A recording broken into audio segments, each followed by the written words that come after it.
Hello, everyone. Welcome. It's time to rank 8-bit Nintendo games. This is the 28th episode, and we've got some bangers in store for you. As always, if you want to guide the list, if you want to see the list, you can go to 8bitnintendo.science. And our friend V Nakamura has put together that, as well as there's now a test. If you scroll to the bottom, you can test your knowledge of science if you scroll to the bottom of the page, which is pretty sweet. And we may, as long as I don't sit here and talk for the next few hours, we may very well get to a top 200 today. We have 195 games on the list. Bionic Commando to Circus Caper, the full breadth of the games that we've looked at so far. Again, if you want to shape the list, if you want to bump some games up in the ordering, then you can head over to patreon.com/Jeff Gerstmann and sign up for the advisory panel. And then you can advise and suggest some games. All of our games today have been suggested by someone out there trying to get these games on the list here. Our top 10's looking pretty good. Our bottom games are looking pretty bad. I wonder if we'll hit any of those highs or lows. This is an eclectic list of games. Why don't we head on over here. Let's make sure this is all set up properly. And so on and so forth. Our first game comes to us from Chris W., who suggested this one. It's a little game they call Dr. Mario.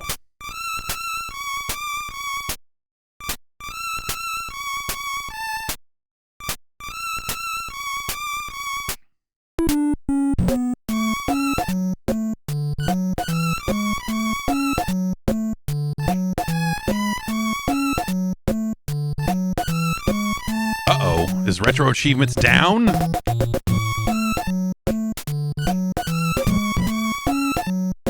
Let's check real quick.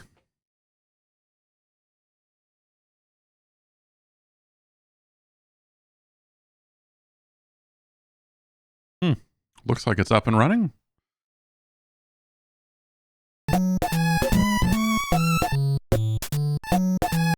Looks like it's up and running. Let's try and relaunch this just to give it another chance to log in.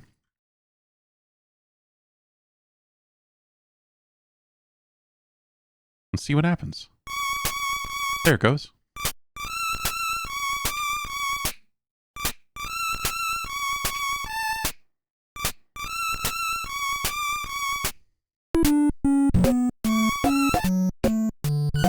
This is a puzzle game. Is it better or worse than Tetris? Oh, yeah, game load failed, no response. Oh, whatever.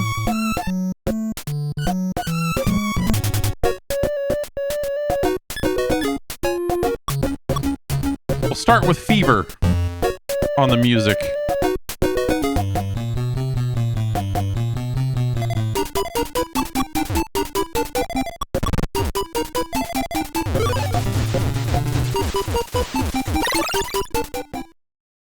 So the goal is to empty the pit to get the bugs out of the pit.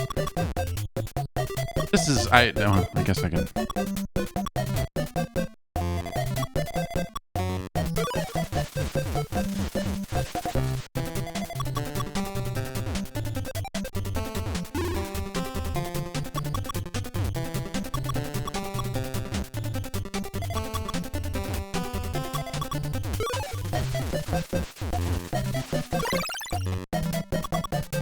And that's it, we win.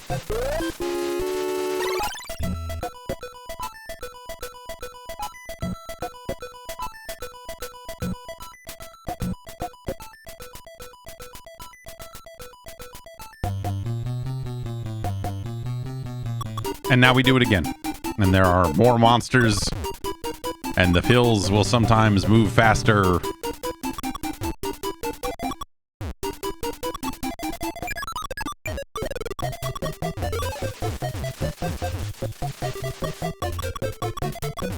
Ah, I screwed that up.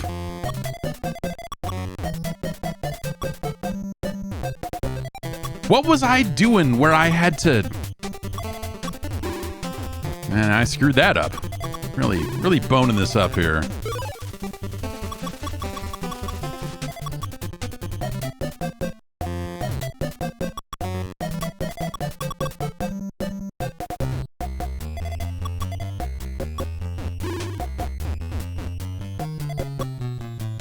Oh, I don't know. Let's do that. Let's just dump these pills over here because we don't really need them.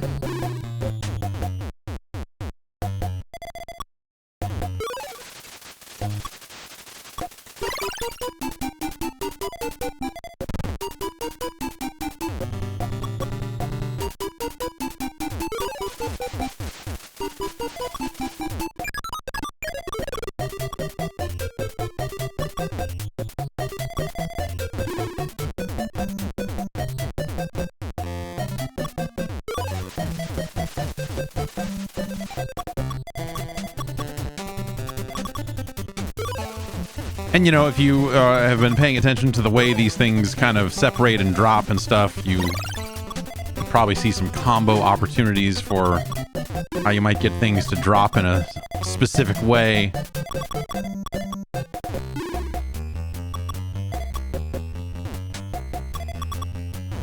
You get no points for just popping pills.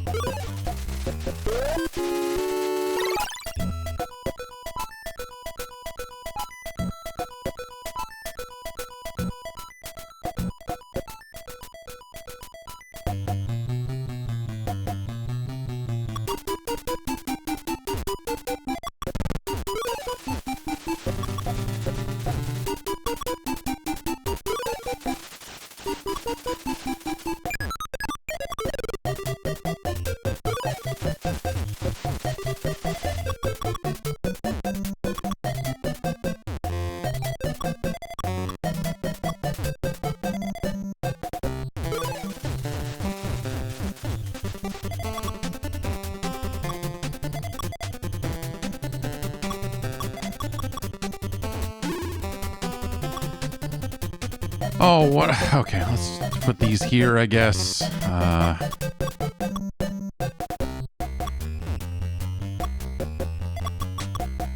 And so, I don't know, I always went with this kind of, you know, low scoring strategy of just stack the fucking pills on top of the monsters.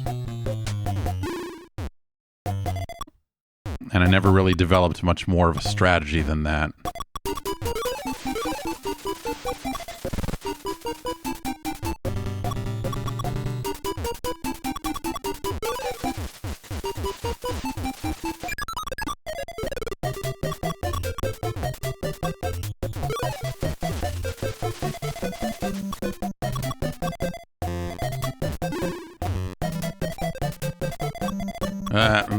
Fuck that up.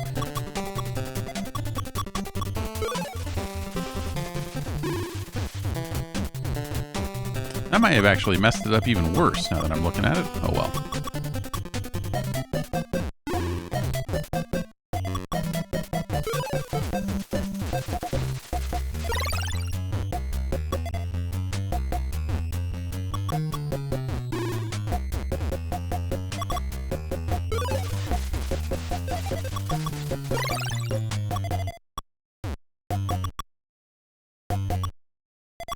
Who cares? Who cares? Who cares where these go? Doesn't matter.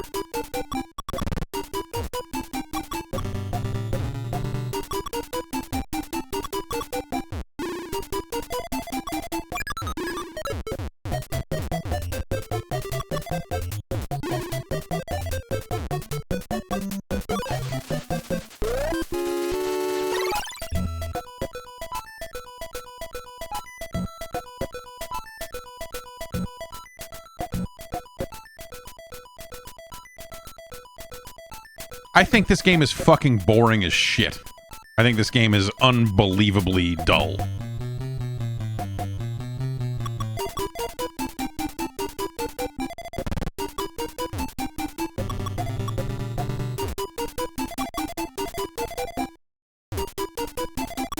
I think when it comes to like puzzle games of the era and kind of like the post-Tetris puzzle game boom and all of that stuff, this game ain't got it.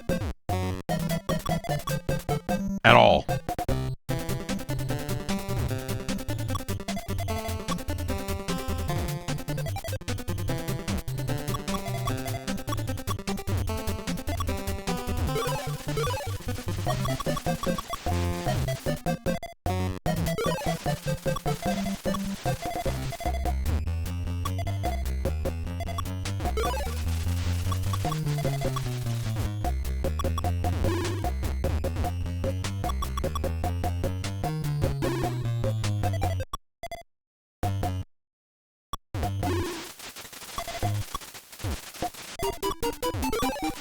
Like, the only thing people ever talked about when it came to this game originally and is basically the music. Like, oh, do you like Fever or do you like Chill? I'm like, they're both okay.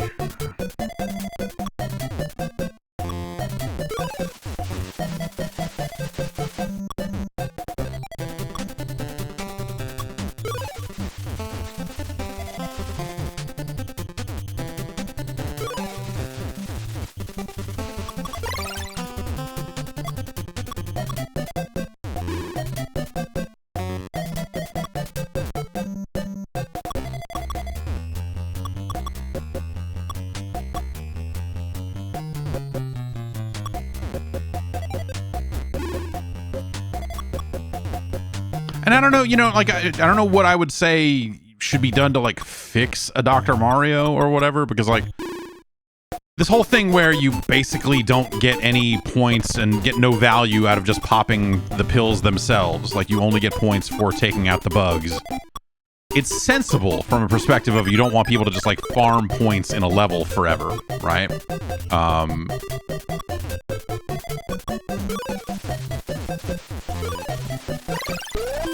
But I think it also just makes half the game feel like fucking it just feels like busy work. Of like, oh, I'm waiting for the things I need to make this happen, whether it's like I'm popping one or I'm, you know, doing a combo or whatever. You just find yourself waiting for the exact right thing to come your way.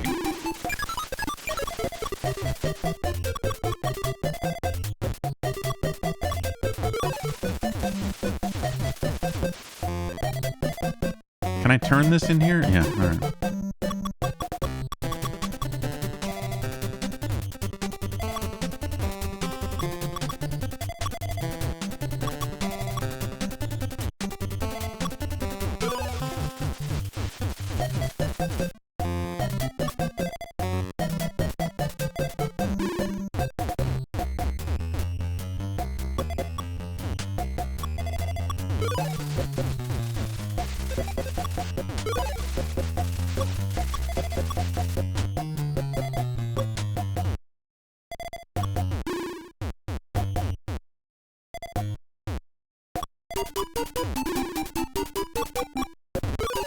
Also, the noise of just the pills popping on their own sounds an awful lot like the jump noise from Keystone Capers for the 2600, which is, you know, hey, I can appreciate that.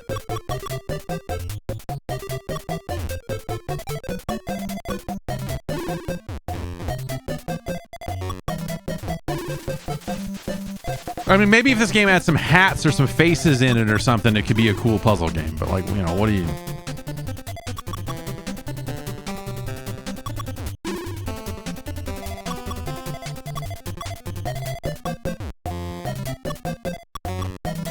I don't know. It's a series of situations I don't fucking want to deal with. Dr. Mario's like an unpleasant phone call. Oh, man.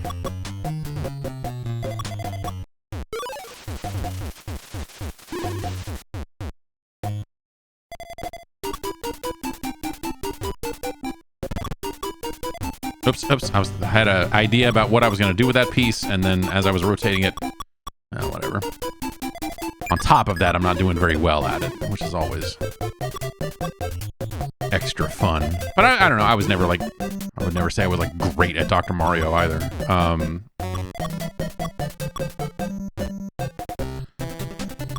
All right, what do we want to do here?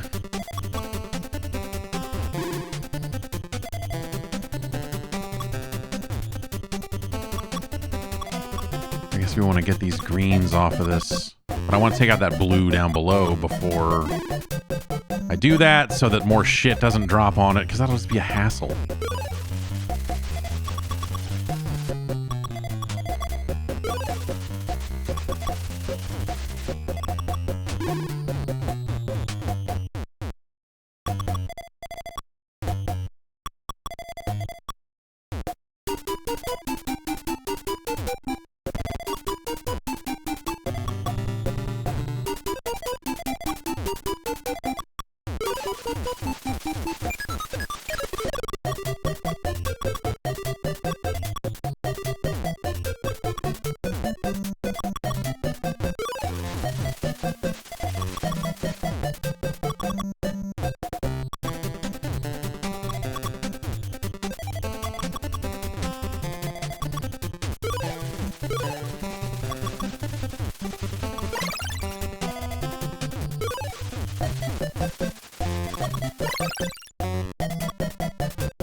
All right, throw that one there, throw that one there, throw that one there.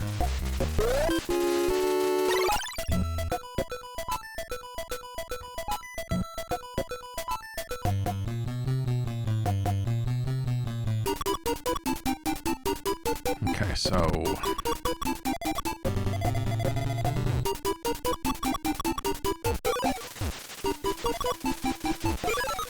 fuck that green guy up. Fuck this red guy up. A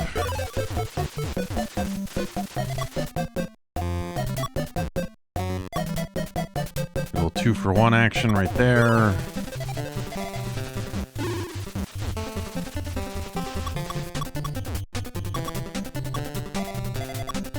But I don't know, like, there was always this feeling of, like, is there something I'm missing with Dr. Mario? Because the way people talk about it is reverent in a way that I, am like, no.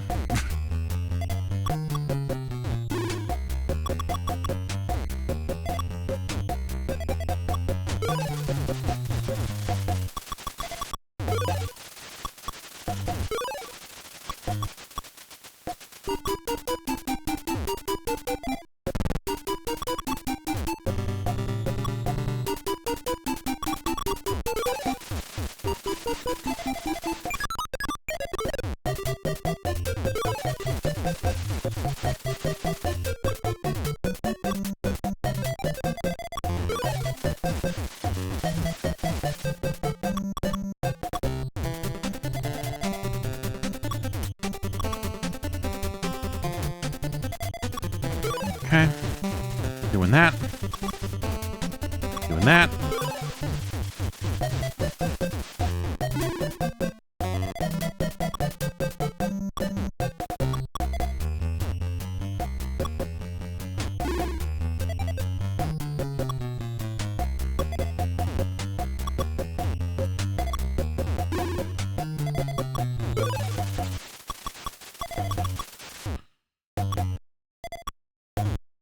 You just, yeah, well, all right.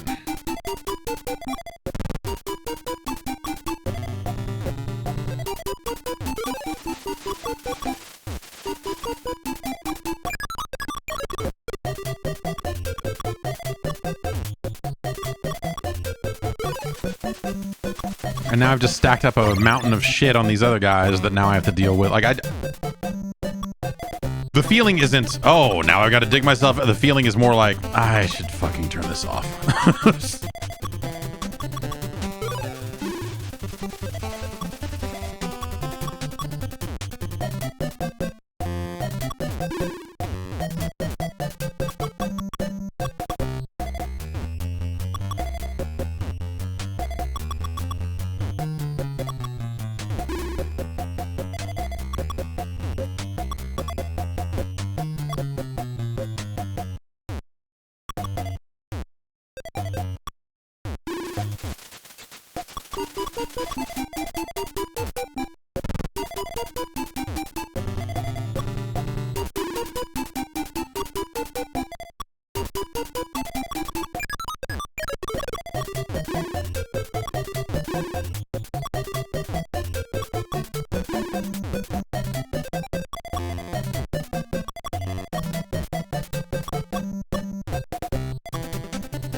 I guess I could have used that one to...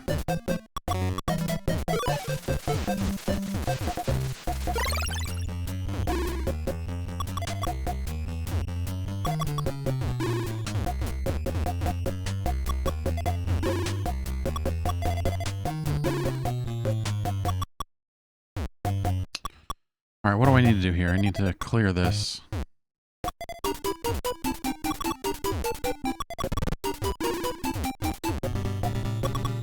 And then clear this. And now we've got such a pit that we're waiting for that thing, and we got it, so... Hooray.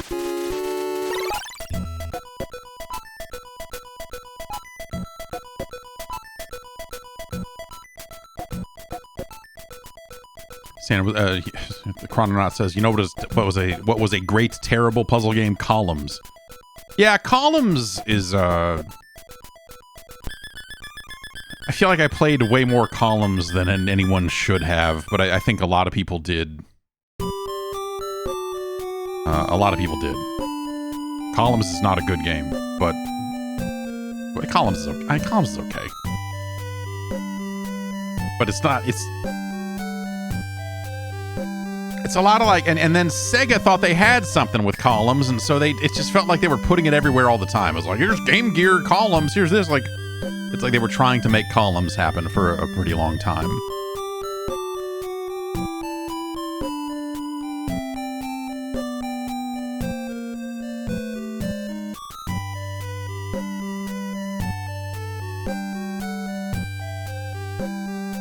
I think the Puyo Puyo games are all right. I'm a big Baku Baku guy, personally.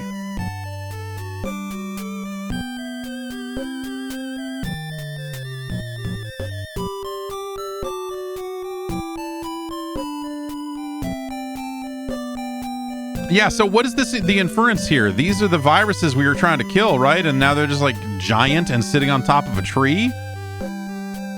Is humanity dead?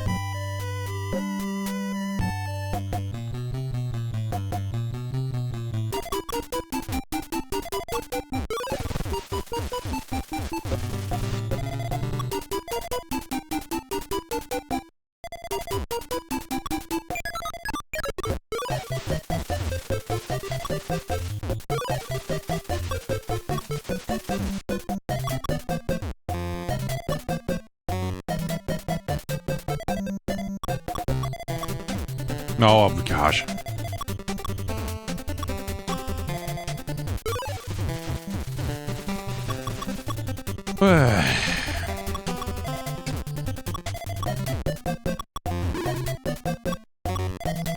Anyway.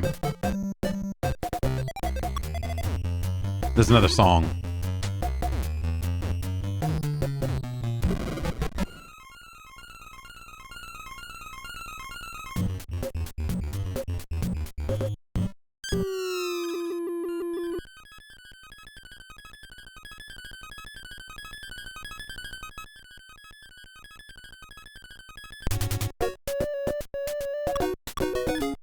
And it's called Chill.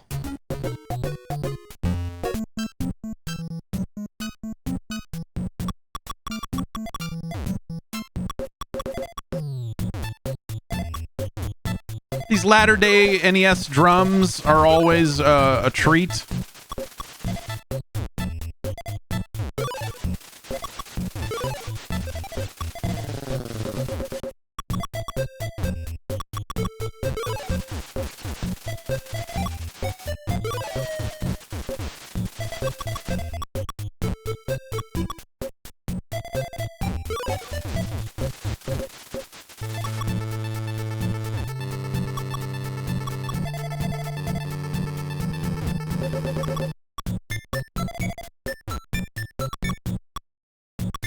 Anyway, this is the other song. It's 1990. Relatively late for the NES, I feel like.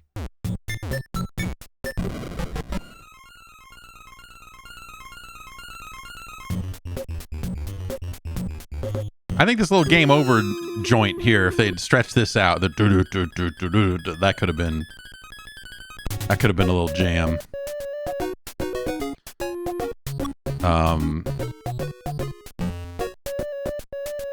And that's Dr. Mario. That's Dr. Mario, man. I don't know. That's...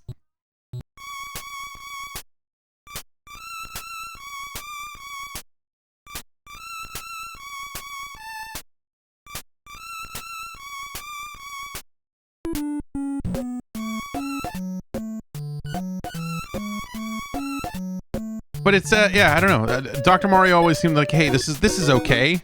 But every time I play it, I don't like. There's a bit of reverence for Dr. Mario out there. It feels like, and but I think that it rarely feels like it's about the quality of the game. It's people saying like, oh, fever is better than chill, or chill is better than fever, or ah ha ha ha, the drugs. Like it's rarely about the actual video game itself, and I think the actual video game itself is pretty boring. Certainly in the context of like the generation or two of puzzle games that we saw across, I mean, the 8 and 16-bit generations, really. And that kind of post-Tetris wave. And post-Tetris is a weird thing to talk about, because obviously Tetris is a much older game than that. But I mean, in the context of what Tetris on the Game Boy did, and the NES version of course, was popular.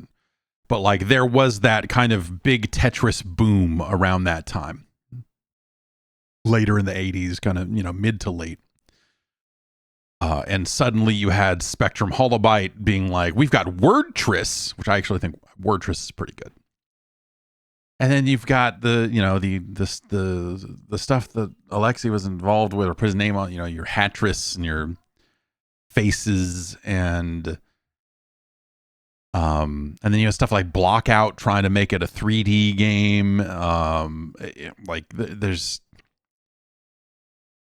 There were so many different, Pipe Dreams and Puzznick, and just like things that kind of deviated from the dropping blocks into a well thing, to be like, well, if people like puzzle games, we got a lot of those. And then Columns, and then eventually, we happened upon something like a Puyo Puyo, which I actually thought was kind of cool. Or I think it's cool now. Then I didn't really like. I'm not much of a Mean Bean Machine guy, or I wasn't then. I suppose I would say. And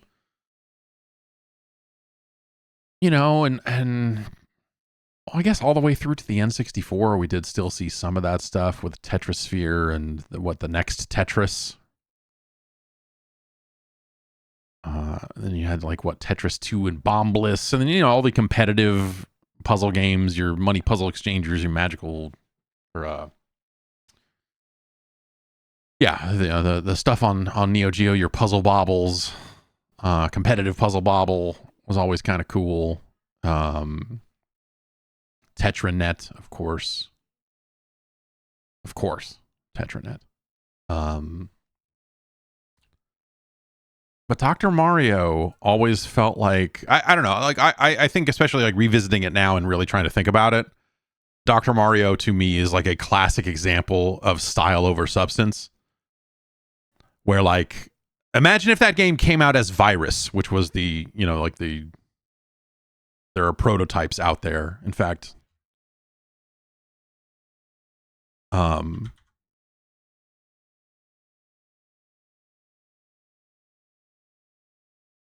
imagine if this had just come out like this. Well, this does still have Mario in it, but imagine a version of this game where it's just blocks, and it's not really Mario, and it's not really, like imagine a version of that. Like if they didn't have the foresight to put Mario in that game, what would Dr. Mario be? Nothing. Nothing. No one would talk about it. It would have been like another also ran puzzle game. It would have came and went, and like, who cares? No one would have. But because they said, we're going to put Mario in it, we're going to call it Dr. Mario, we're going to do a bunch of cool art for it and market it, and we're really going to push it because it's the end of the NES. Okay, we're coming up. We're getting closer and closer to the end of the NES, and we're going to really push Dr. Mario on people as if it were a big deal.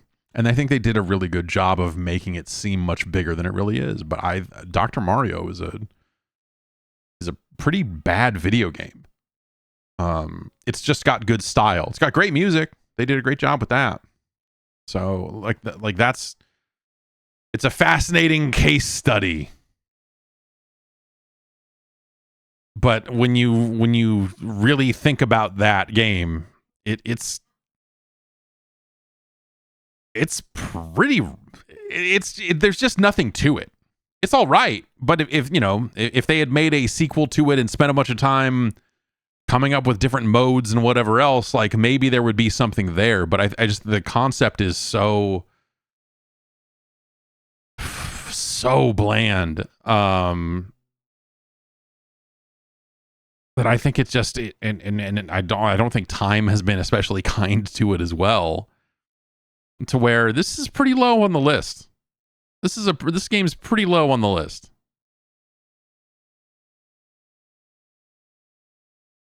Like, Puzznik is a better game.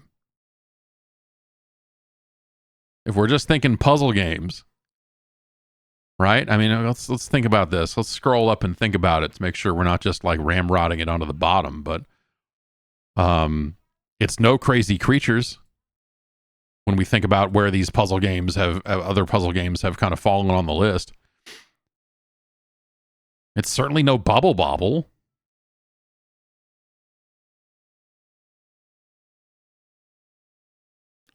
Mule is better than Dr. Mario.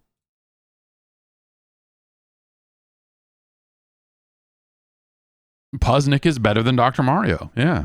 Hudson's Adventure Island is better than Dr. Mario. Is Yo Noid better than Dr. Mario? That's an... Okay, Dr. Mario is better than Yoshi, which is somehow an even worse puzzle game that they're just like, I don't know, man, put Yoshi on it. Like, Yoshi is a really astoundingly thin puzzle game. It's really alarming in some ways. How it's really terrible that game is. But Dr. Mario is better than that.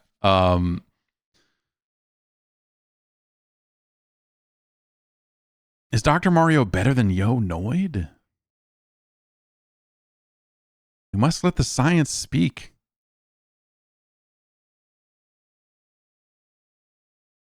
And the science says Yo Noid is a better game. Scientifically speaking, 1942 is a better game. But that's probably where we're at.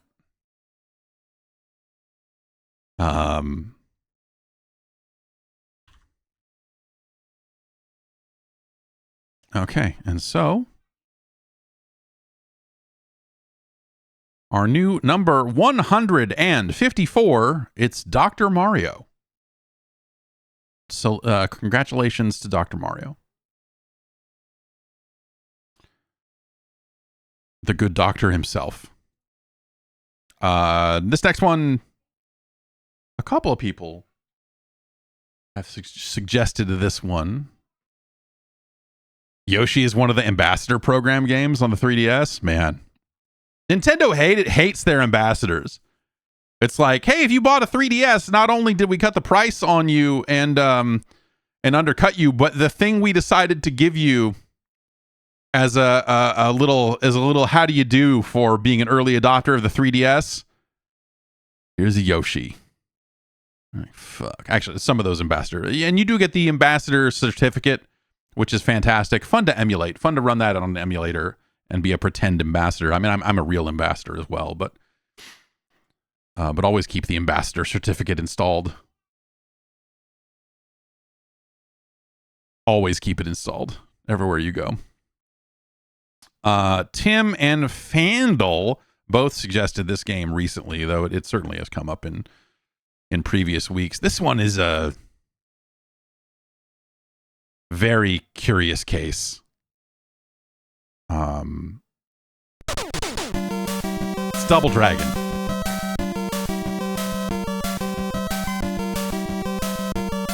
A game that deviates so far from the original arcade game that when it came time for Sega to put out a commercial advertising its Double Dragon, it would do so calling it two-player Double Dragon to remind people that this is not a two-player game. In its main mode, anyway.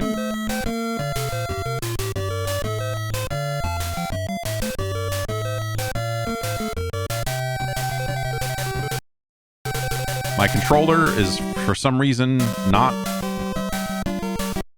Oh, do I have to hit the select button to get past that? That's a... Well, I don't know why that happened. Double Dragon is an amazing arcade game for its era. This is... Like... This game is different. This game is a weird...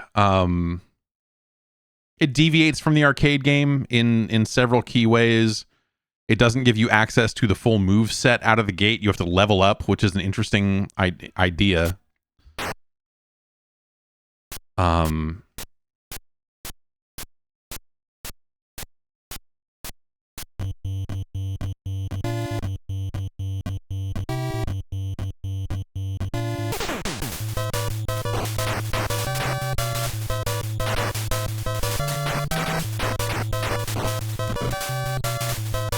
Like, it's almost worth it to farm XP. Because you can just kind of punch a guy. Like, you know, you see that number in the lower left corner. That is my XP. And I believe every time we hit 1,000, it levels up. But maybe it's higher than that. I forget what it is. The exact leveling curve.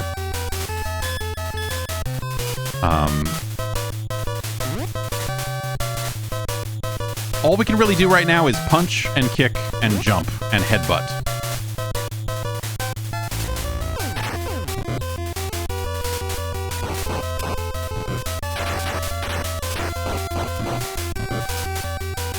But because you can kind of punch a guy forever without killing him, there's, you know, you conceptually have to think like, well, I'll level up faster and gain access to more moves if I just like punch and back away and punch and back away. But you end up taking, you know, some damage doing that, so... Or rather, unless you're better at the game than I am right now. We leveled up, and so now we have access to that high kick that we did there. It kind of just will come out as part of combos or come out up close, I guess.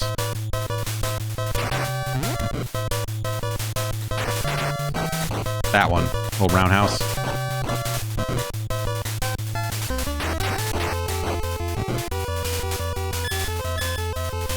Also, weapons, like this lady's whip. Linda, if you will.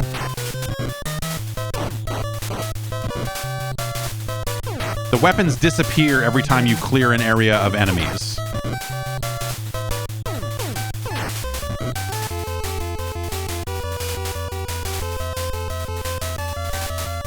Also, we can do this. It's a little buggy.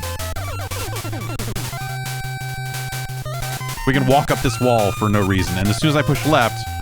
Oh, wait, maybe not. I thought as soon as you push left, he'd come back, but did I go up too high? I'm up there somewhere. Because as I push left, they move. When I move, they move, just like that.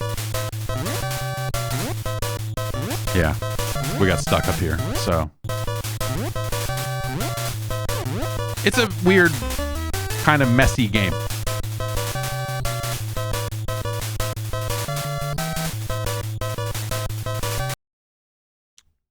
It's a messy game.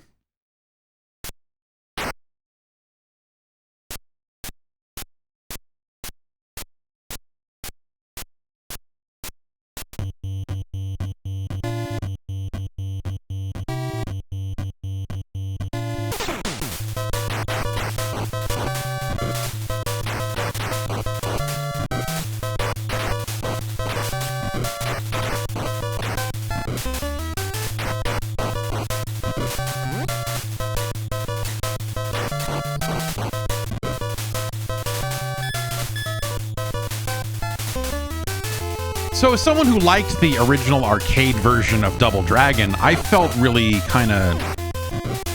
I felt legitimately ripped off by this game because the level of quality is so different. And so you see my whip disappeared there. Basically, as soon as the thumb appears, all weapons vanish.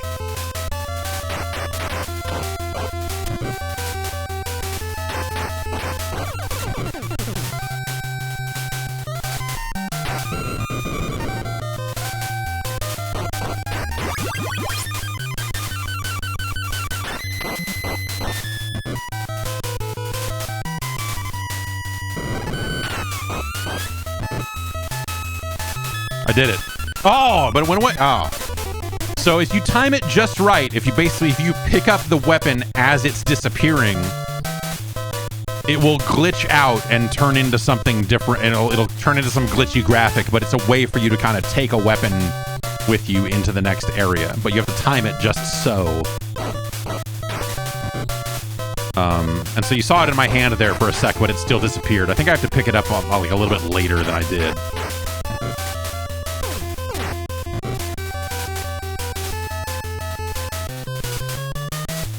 All right, let's not just, so you can kind of,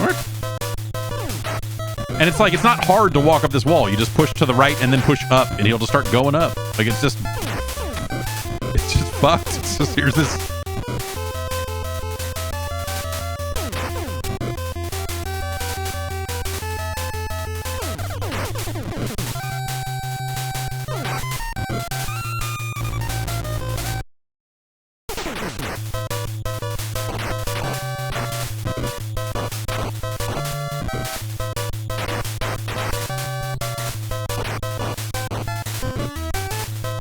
Dangerous game.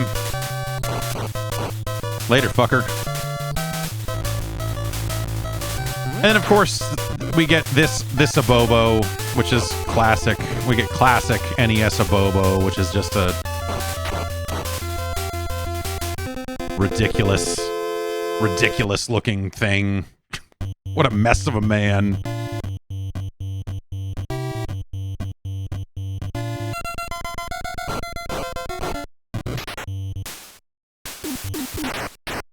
Gotta say, I like the noise of those cardboard boxes hitting the ground. That doosh, doosh, doosh. It's pretty good. It's pretty good.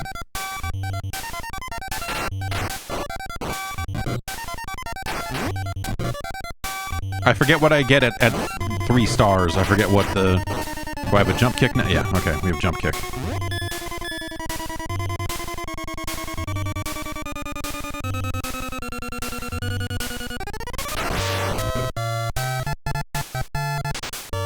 But this game is just, it's rough around the edges. It's really funky in a lot of ways that just like kind of get in the way of what's like, it's a classic game. And I think opinions on original Double Dragon in the arcade have probably changed quite a bit over the years. I feel like people are not nearly as into it now as maybe they once were. But Double Dragon in the arcade was an insanely big deal. It was a very big game.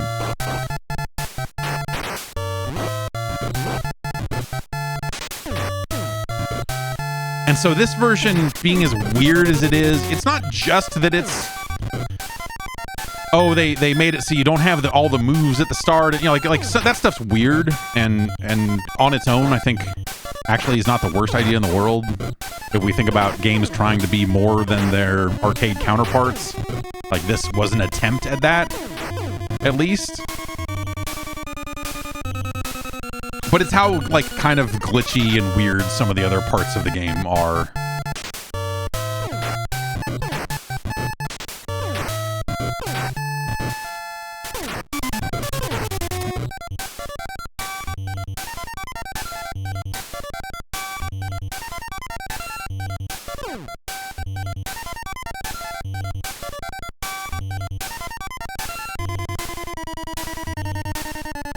Now, if I remember right, we just do this, right?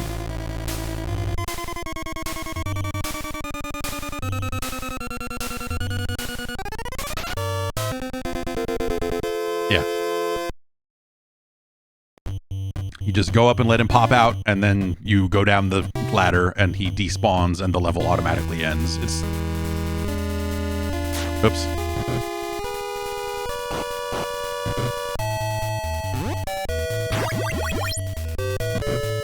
Okay, I think, is it 4 stars when shit gets real? Is that where you can do... No.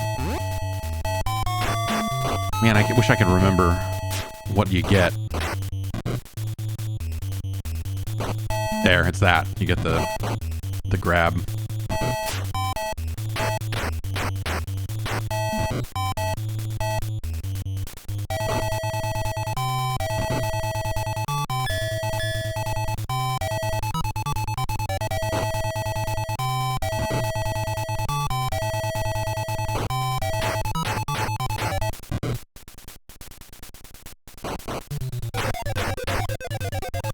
This music. I forgot how fucking ridiculous this music is.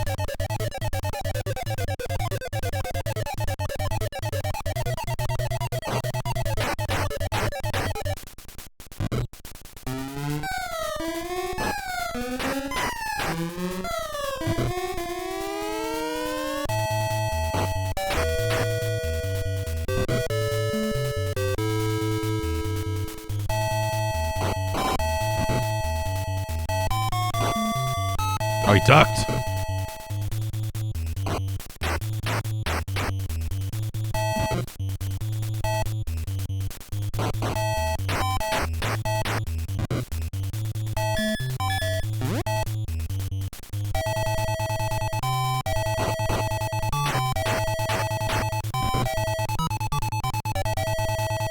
And then you get to the most dangerous enemy in the game, this jump. There we go. Oof.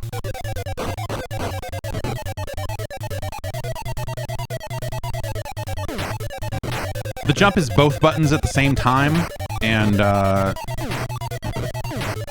sometimes it's just hard to line that up and get the distance you need and jump at the right time. And you know, I feel like the little bit of platforming they ask you to do in this game is uncool.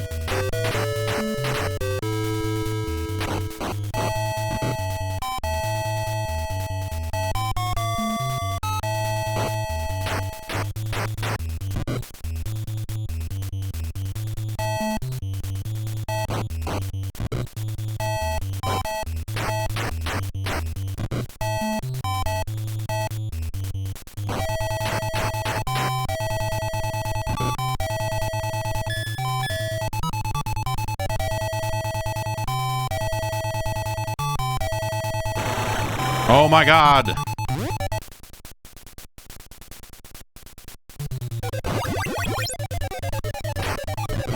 What can we do at 5 hearts?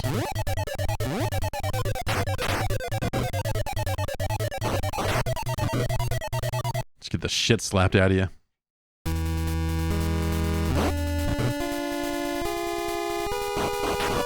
Yeah, can we get on, guys?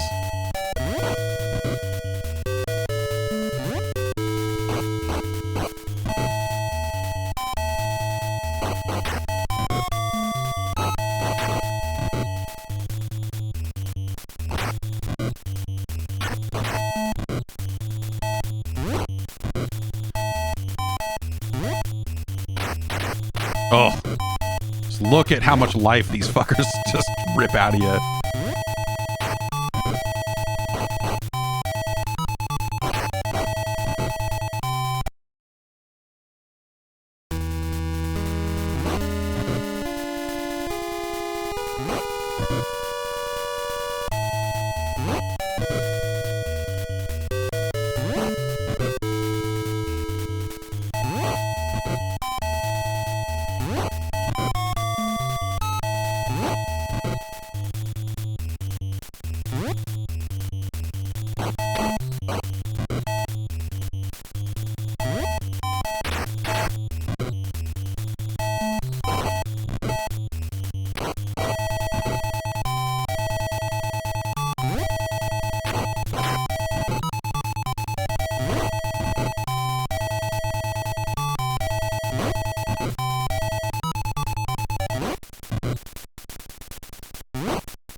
Uh-oh.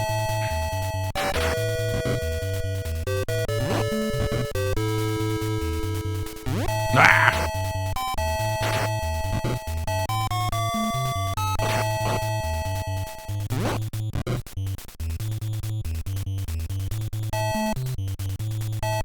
Not a lot of health left. Or lives.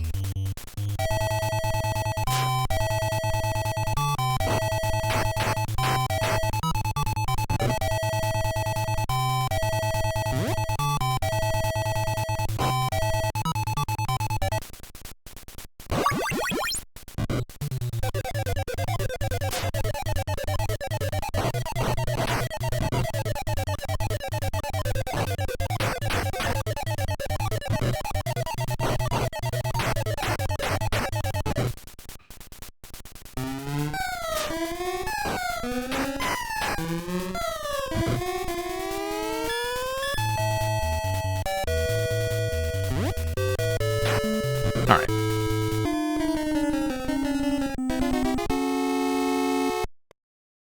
I don't remember if this game has the ability to continue. They do not present it.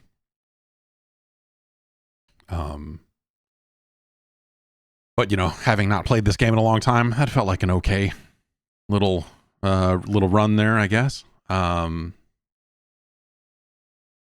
It's just it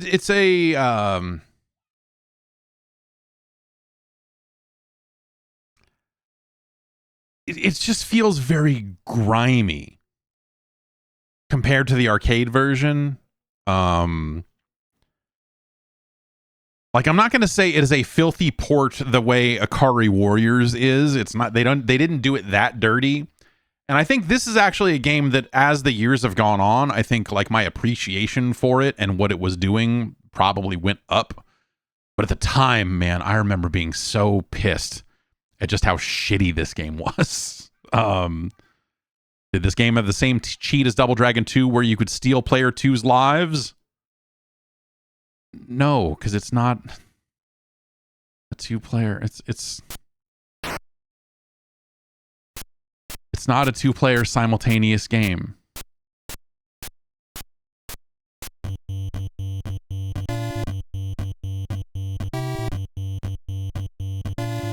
So this is two-player mode.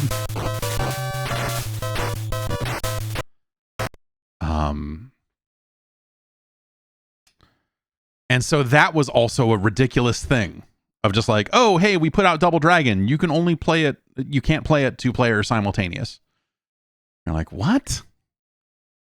The fuck are you talking about? It's Double Dragon. That's the whole point of the game. The entire point of the game is that it is Double Dragon. And you can't play it cooperatively in any sense. It's ridiculous. And so, yeah, that's why when they were doing television ads for the Master System, they were sure to refer to it as two-player Double Dragon in a ridiculous voice that a friend and I made fun of for years. And so it's like I said, it's just a very grimy port of the game. But also I think it has its own weird flavor. And I think it kind of like, again, like as time has gone on, I think that flavor has just become more palatable once you remove it from the context of, well, once you can play the arcade version of Double Dragon a zillion different ways now, right? So it's not as special. It's not as like, oh, well, this is so far from the, you can do that now. If that's what you want to do, you can play that arcade version. And so nowadays, I think this version is really interesting.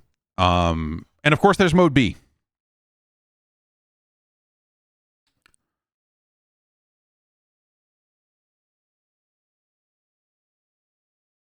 Which is a versus mode.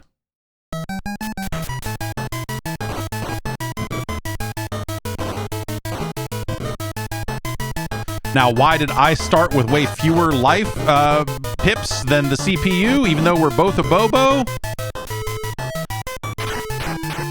Because this game was made by assholes.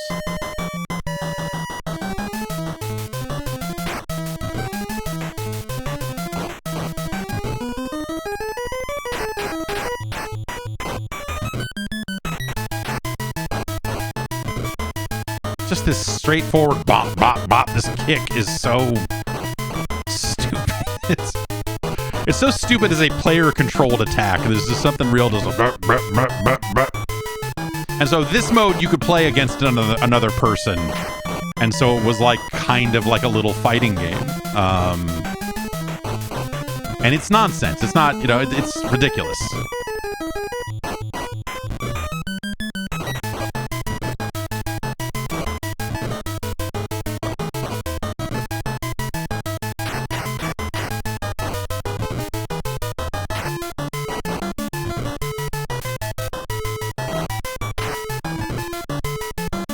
Bobo's gonna clap you.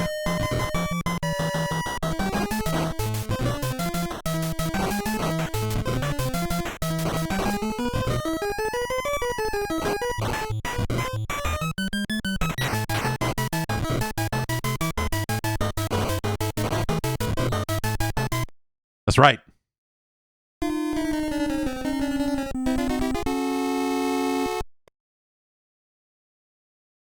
And that's it. That's the whole... You're playing alone. That's mode B.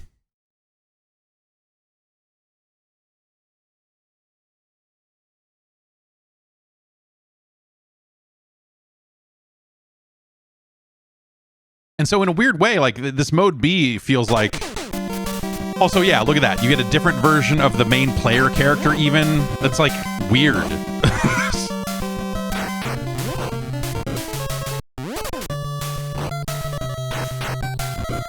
Weird. It's weird that this exists.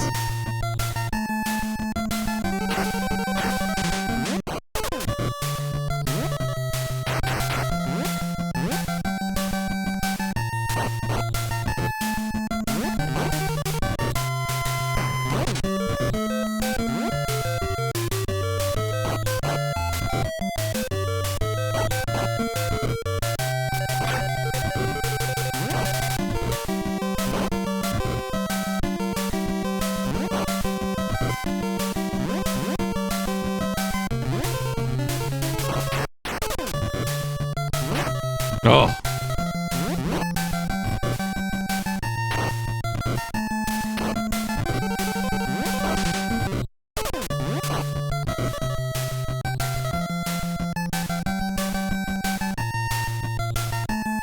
Yeah, so, I don't know.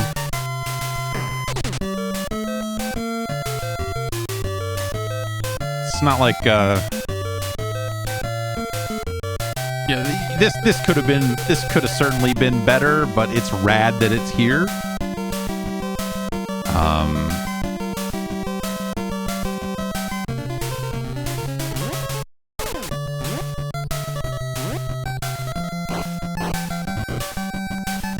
And I appreciate that about it, you know?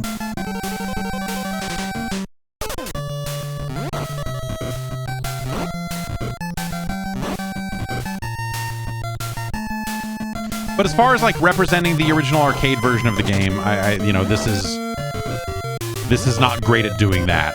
But you know, I think when we look at it today and try to bring a fresh set of eyes to it, I think this is pretty good for what it is. You know,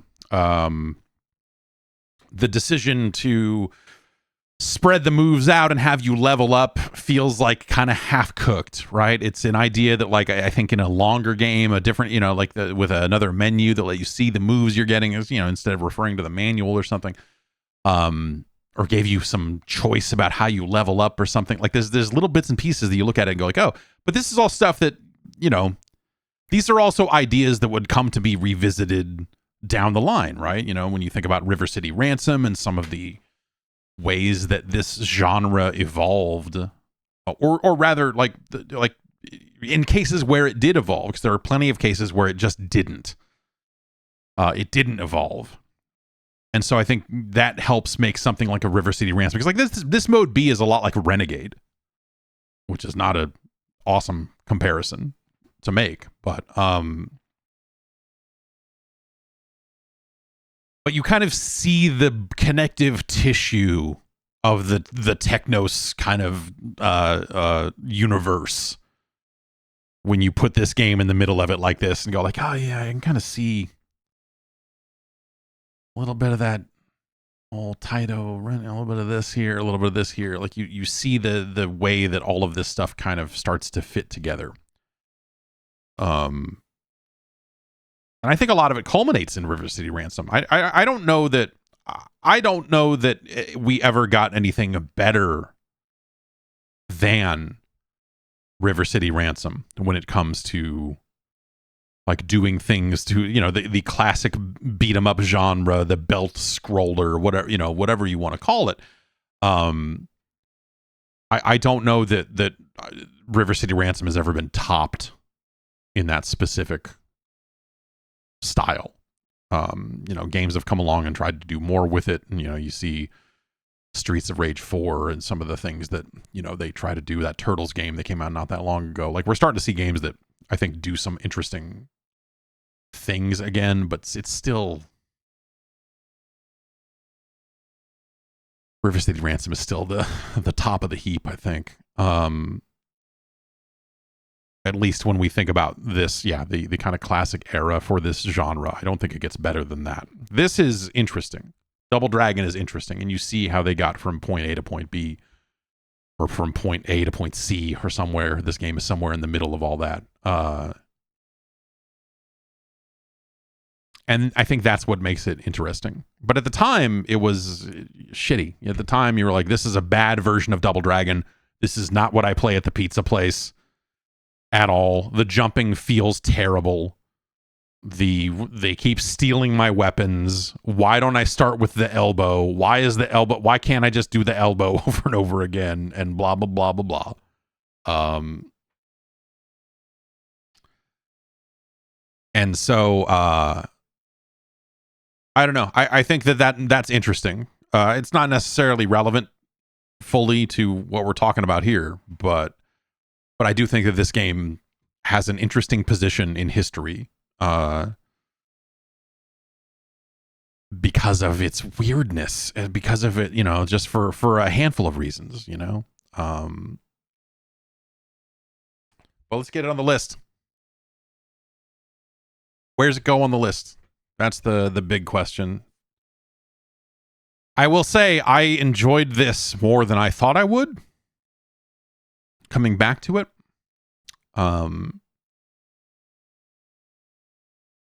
because I think it's something that you can, you know, when you do look at it on its own merits, as opposed to just like in that context of it's a port of Double Dragon. I think removed from that kind of disappointment, like there's a pretty decent game here. It's got some length to it. Abobo's look is iconic, to say the least.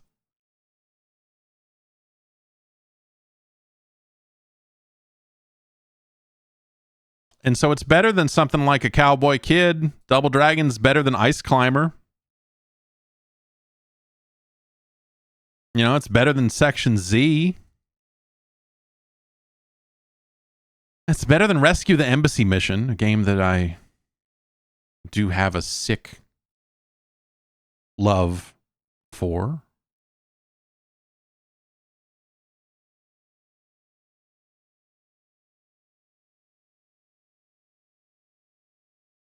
I guess is it better than Urban Champion?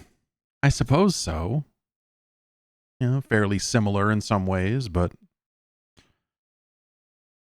is Double Dragon better than Low G Man, the Low Gravity Man? I suppose it is. I suppose it's better than Muscle Tag Team Match.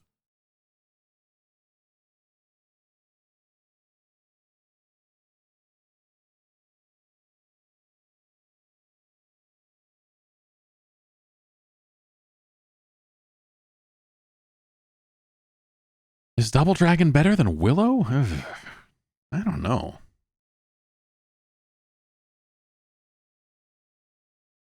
I don't know.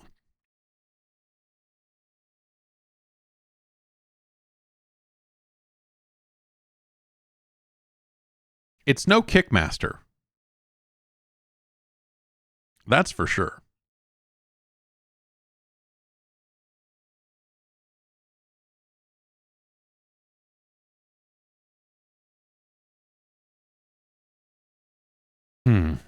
In fact, I'd go so far as to say, scientifically speaking, Chip and Dale Rescue Rangers edges it out a little bit as well.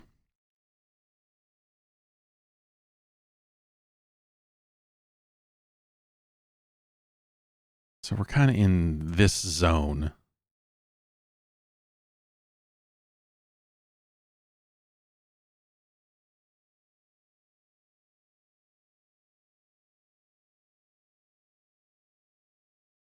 And so Double Dragon becomes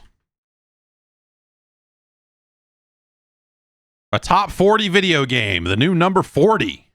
Congratulations to Double Dragon, a game that at the time made me very unhappy.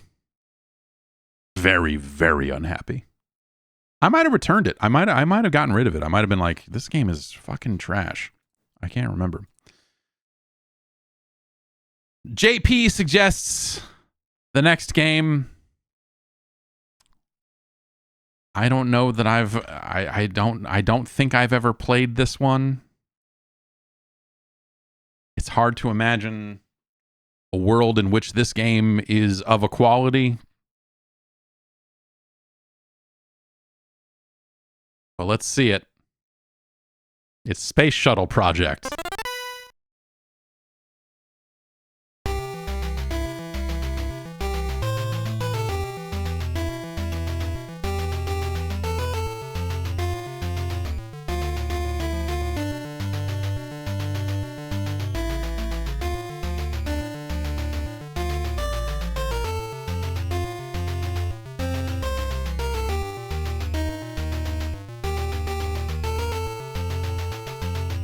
Remember when the space shuttle blew up? Oh.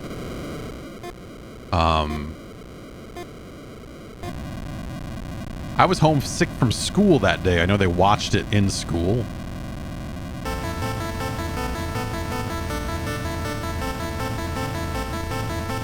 But I watched it at home alone.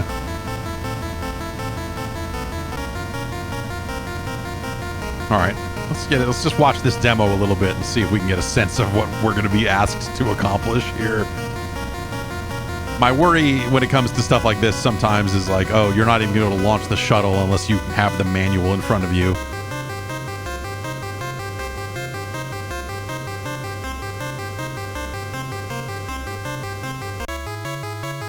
This music keeps getting more and more intense.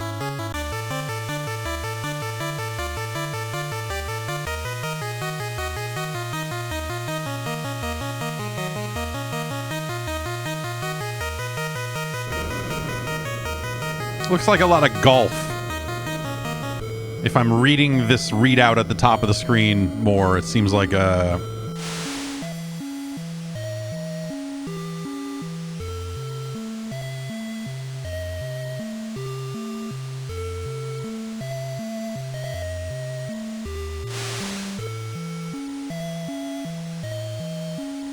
Let's just play it. What's the worst that could happen?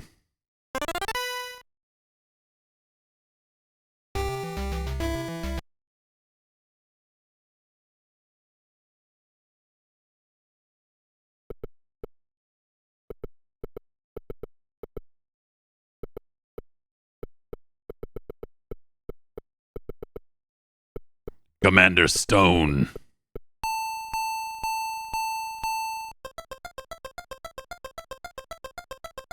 What?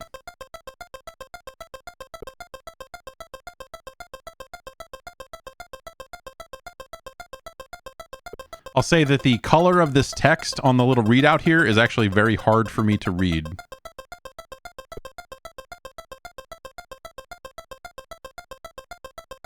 What am I even doing?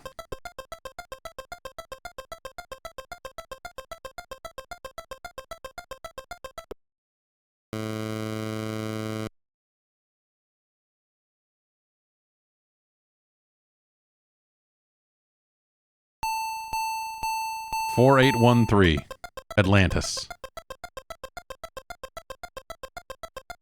3.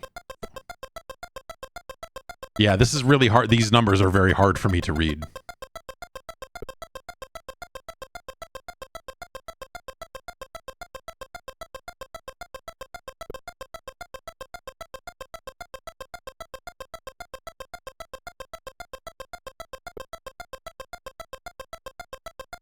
Oops.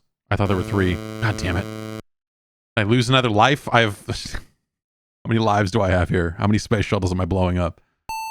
0137. Discovery.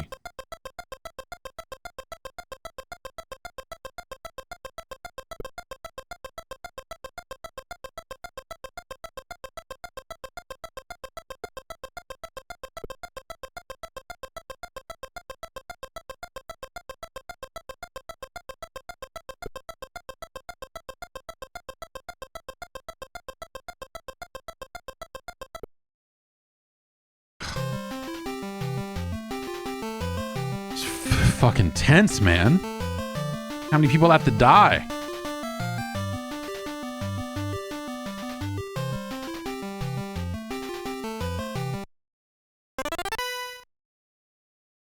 Enter the elevator. Oxygen fuel switch on. Hydrogen fuel switch on. Open orbiter hatch. Board all crew members. Enter orbiter hatch.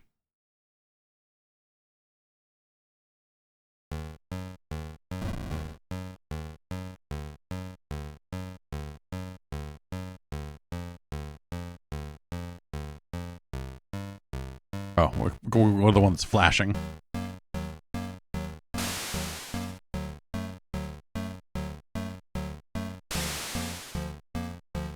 Seems like you could have just had more than one person up here. Get the crew. I assume they're down here?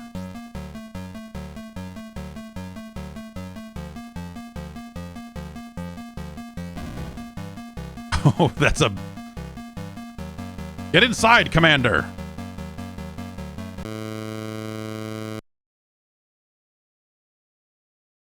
Really should have planned ahead for this mission and not had like 40 fucking seconds to turn on the gas and start the thing up, you know? I just...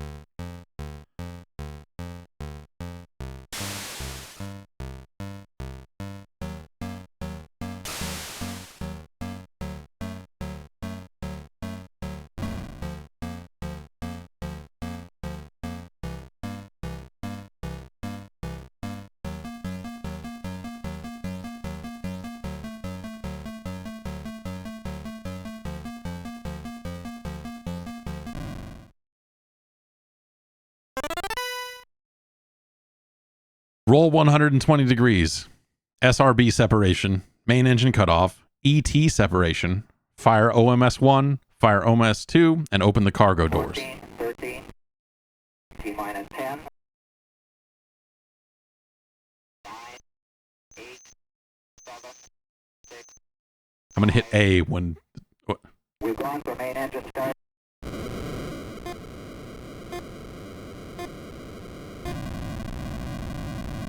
I pushed A.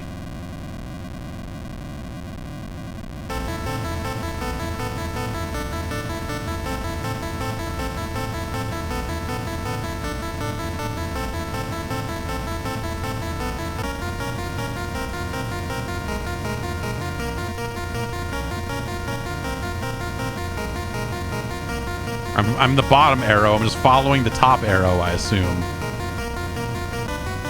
Okay, now we do a golf swing on this. Boom. Now we have to do the triangle thing some more.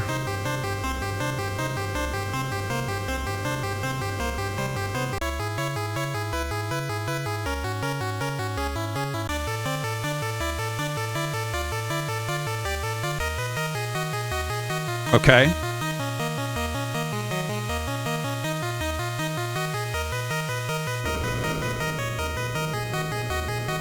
Fuck that thing. You can sit in space for the next 100 years.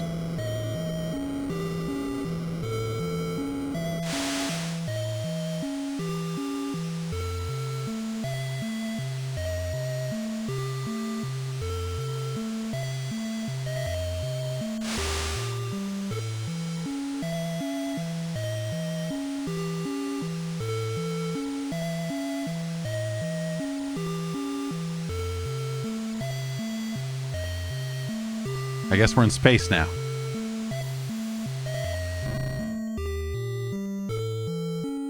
Oh, I guess it opened the doors automatically, huh?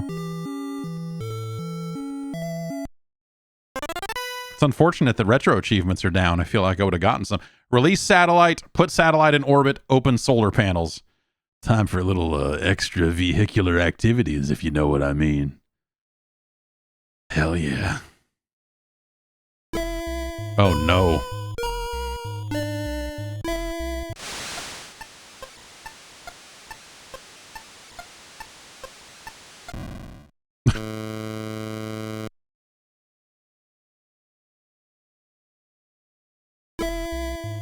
Okay, so I guess don't hit this stuff. I just assume, but as soon as I hit A, he just starts going. Oh, I can.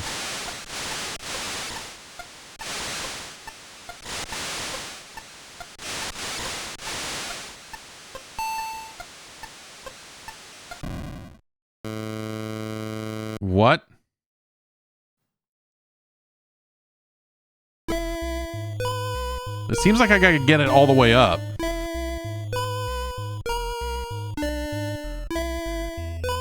Like it wouldn't let me let go of it until I got up to the top of the screen.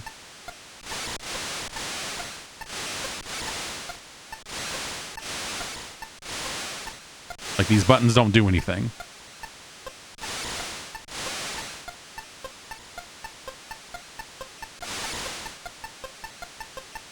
And then when I get up here, there's a ding, and then...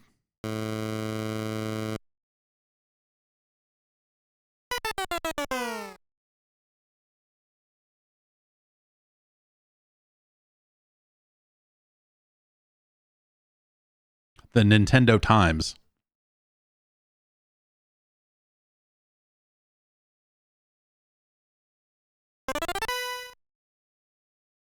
I like that you have 5 lives, and that includes you getting your fucking name entered properly at the beginning of the game. 2492 Enterprise.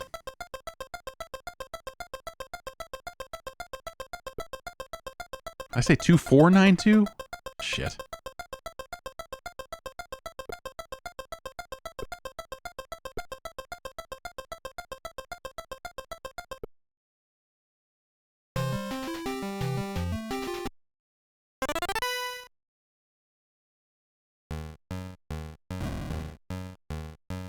The weirdest minigame collection of all time.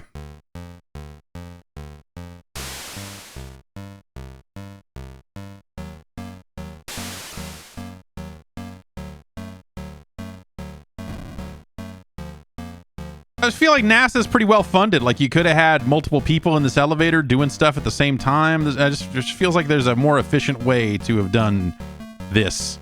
If we really truly only have 40 seconds.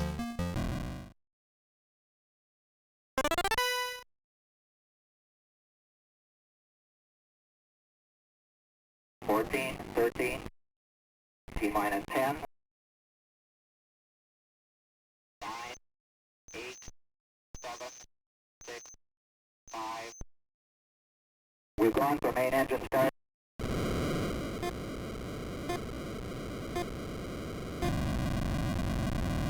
All right, cross your fingers. All these O-rings were made by the lowest bidder.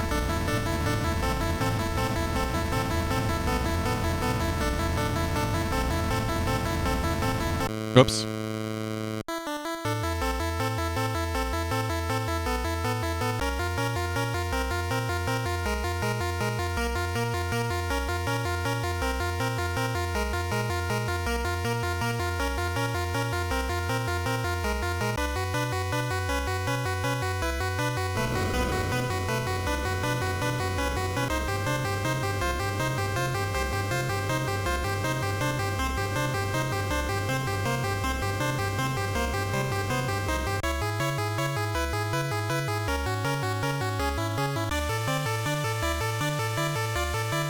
Oh, come on.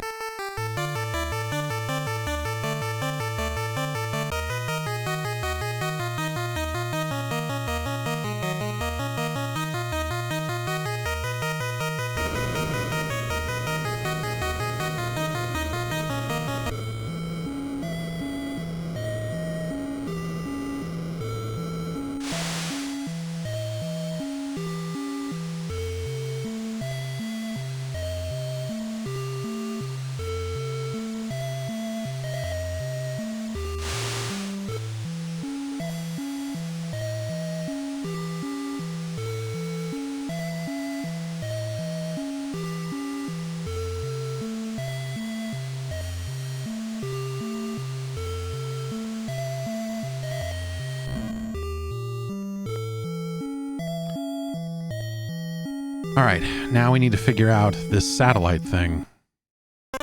Release satellite, put it in orbit, open solar panels.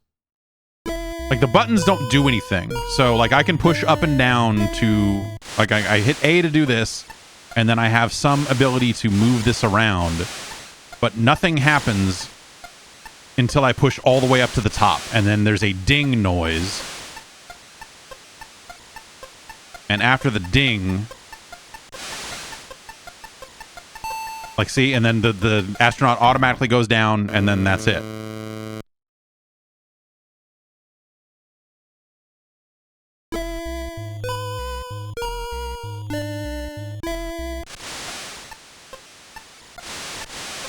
Yeah, we can move it side to side. Okay. But, like, the window in these things is still... Unless I can touch these ones. Okay. So the circular ones are okay to touch.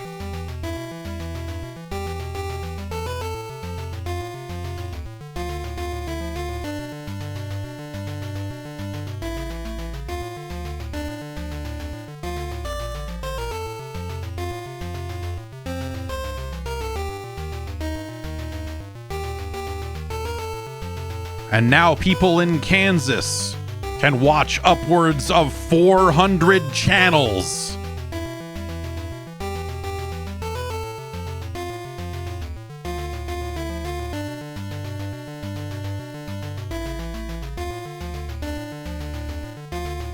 And then the screen just froze. That's it.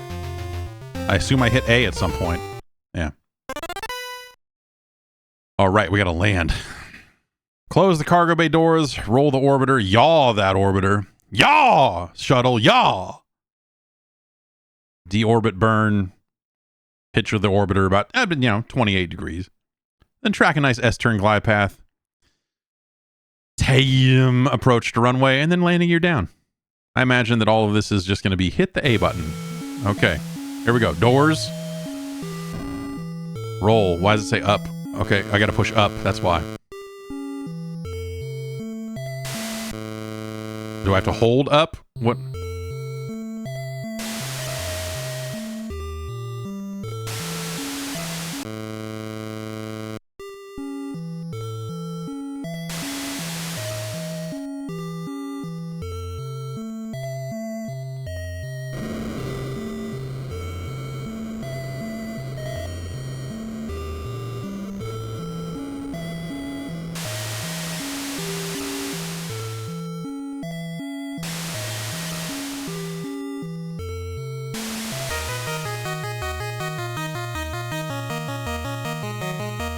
Okay.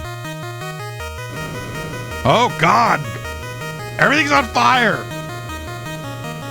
Heat shield.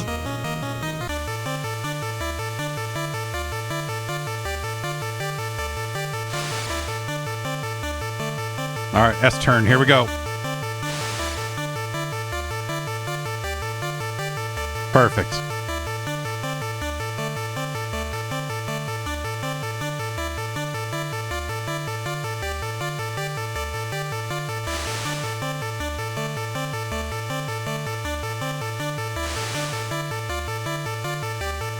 Okay.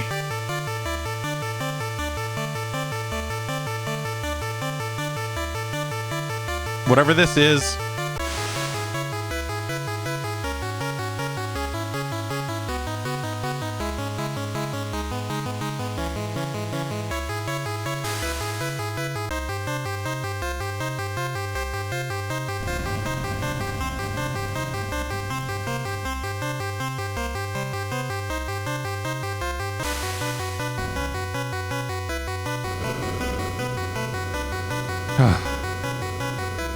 Oh, break. Okay.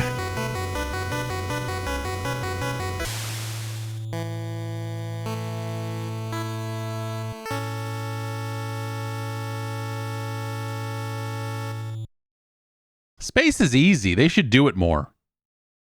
I don't know why they stopped. I know they just landed something on the moon yesterday.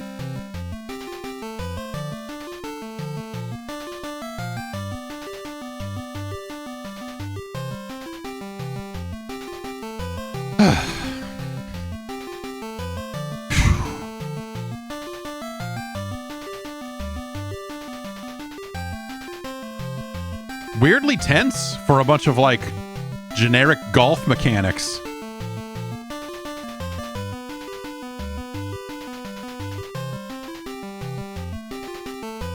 Oh.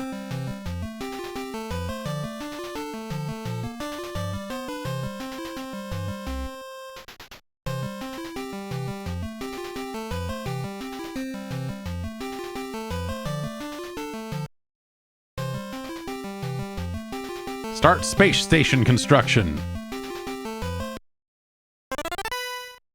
This again, huh? Got a minute 5 this time.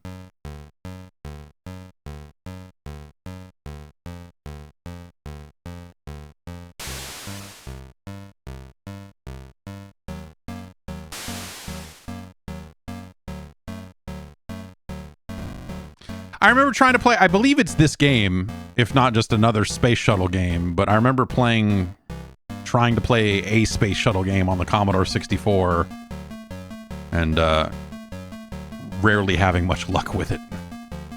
Oh! I guess there's more crew, huh? Mission specialist. Aren't you fancy? These fucking eggheads.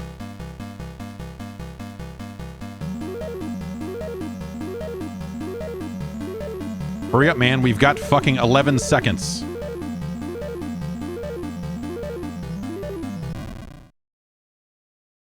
I don't see why the guy flying the shuttle has to be the one to turn on all the shit. 14, 13, T-minus 10, 9, 8, 7, 6, 5. We've gone for main engine start.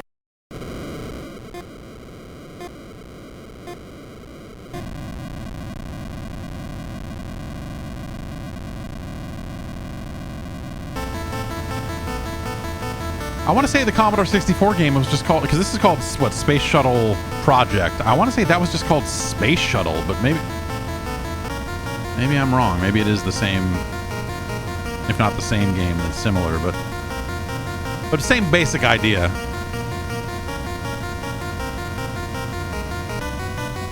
Valves. All right. No. Uh-oh.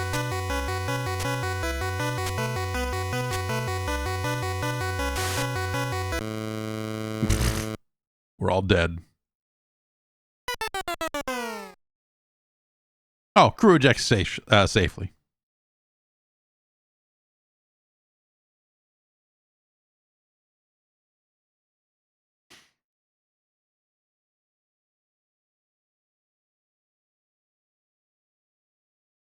Orbiter destroyed.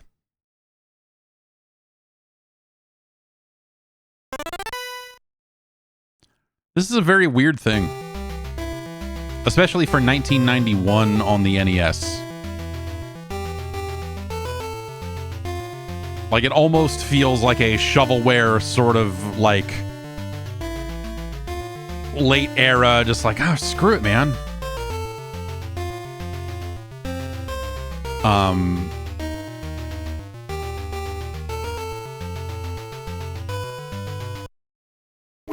But that Commodore 64 game, which I believe is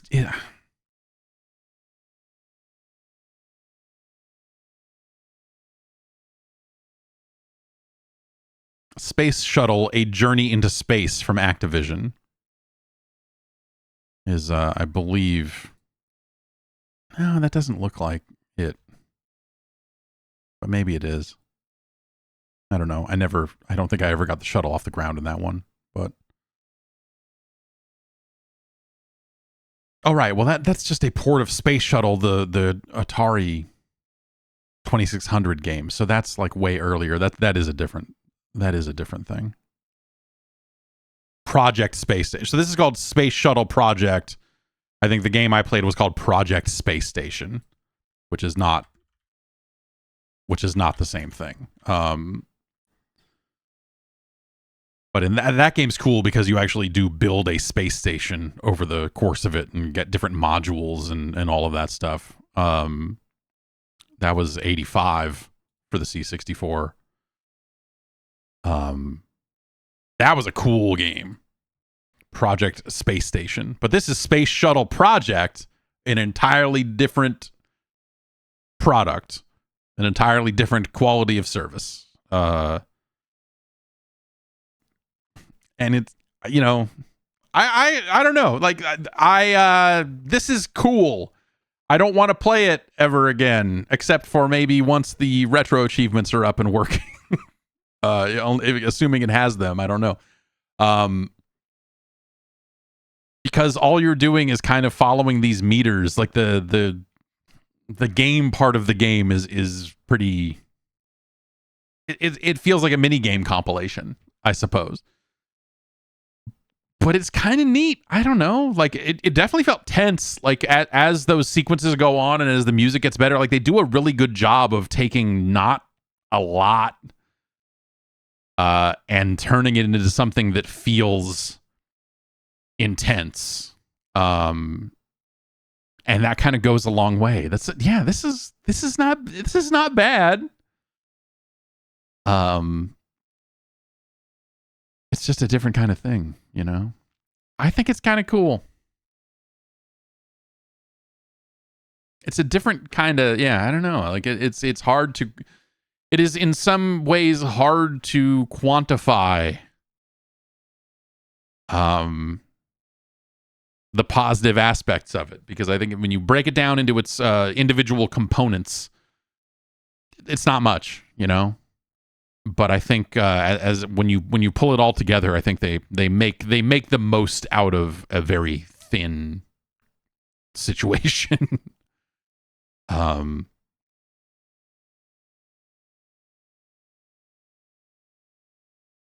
But where does that end up on the list? You know, that's kind of a weird.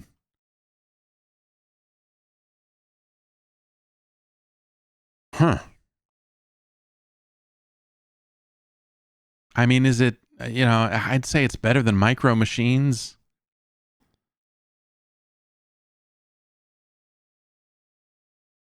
Is it better or worse than Dino Wars Destruction of Spondylus? Laos? Spondylus. It's better than that. Like it comes together in ways that are surprising.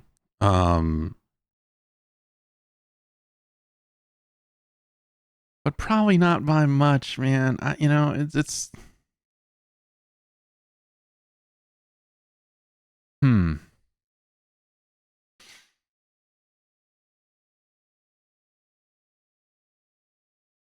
It's better than Anticipation.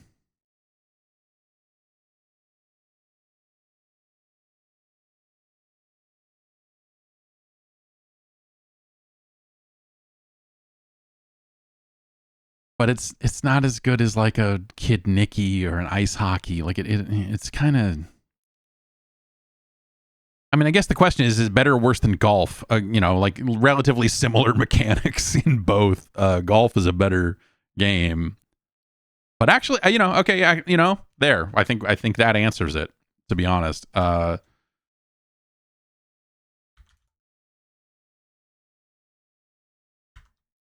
28.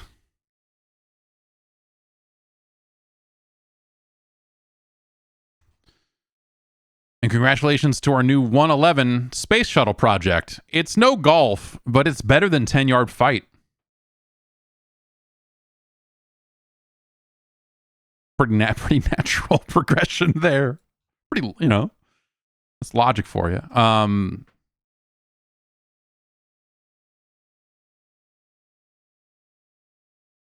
What is the actual? There it is. This next one is maybe a bit infamous. Chili Bus suggested this one.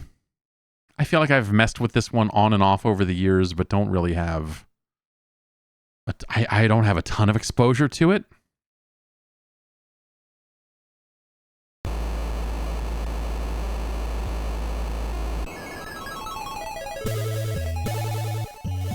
It's MC Kids.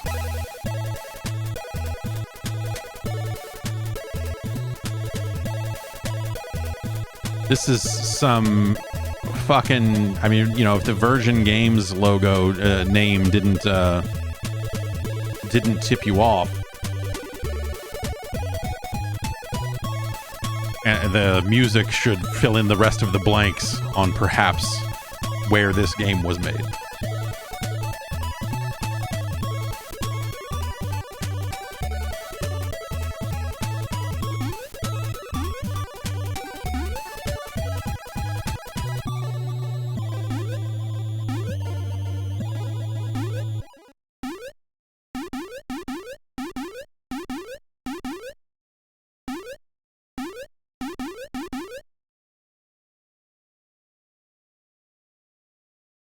You know, I don't know that I've played much of this at all, because I'm thinking about Mick and Mac Global Gladiators. Okay, let's... This is a McDonald's game?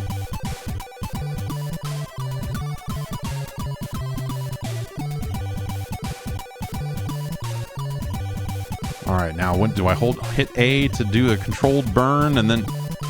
yeah, I'm reading my McDonald's book here. Ronald was showing off his magic bag at a picnic in the meadow when all of a sudden...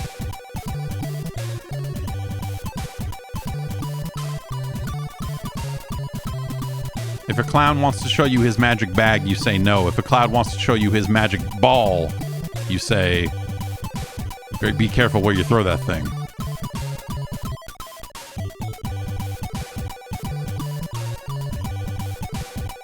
Hey, little boy. Did I skip some story there? So I hit the A button. Help, help, the Hamburglers run off with my magic bag! Please help us get it back. This is the royal us. Search the levels of my clubhouse and retrieve at least 4 of my puzzle cards. If you come back to my house with the 4 cards, I'll show you how to get to Birdie's house. The extended... I feel like once they added Birdie to the McDonald's universe, you know, that was kind of where I punched out of the commercials. You know, it's kind of... Is this a rescue? Is this a Chippendale Rescue Rangers type of situation? Okay, not quite.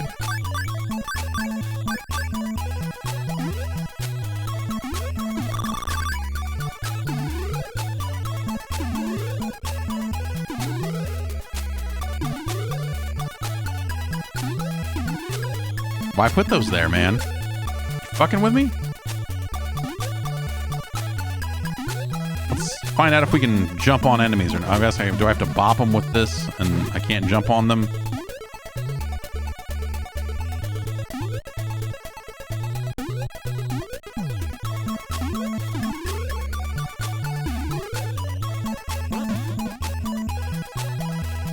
You really get moving, huh? Let's find out if we can jump on enemies before we get too much further into this.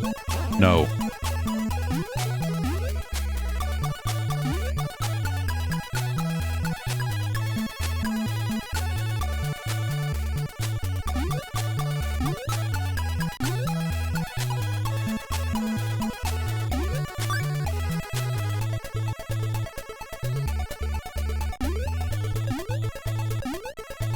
Fuck is this? All right, weird flower. Is that the message McDonald's is trying to send? The flowers are evil? Like what?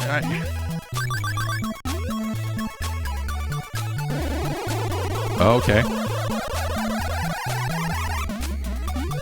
Interesting.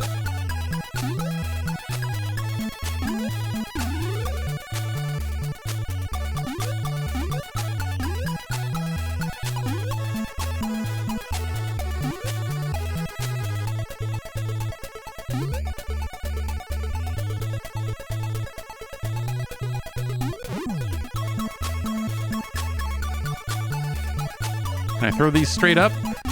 Yeah. That doesn't work, though.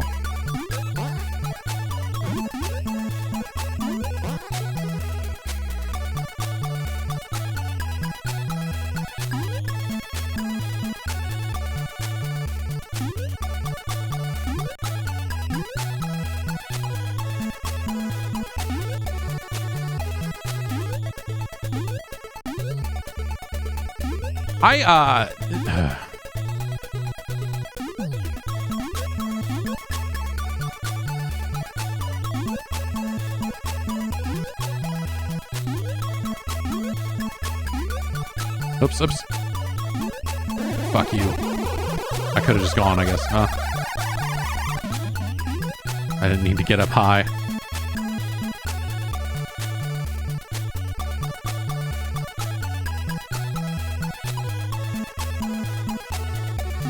No, no, no. Did I?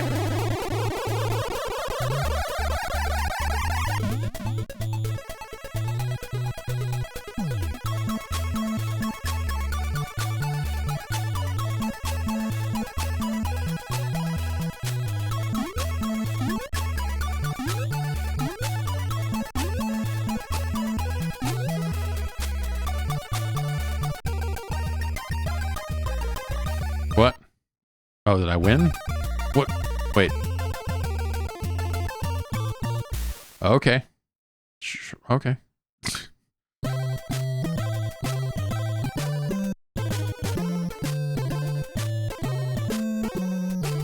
Okay.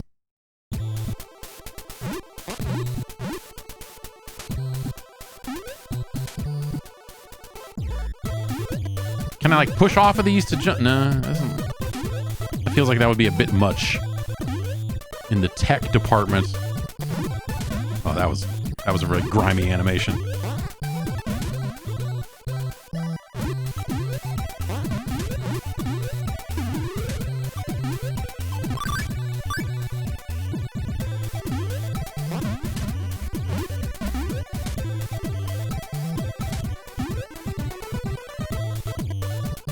This is...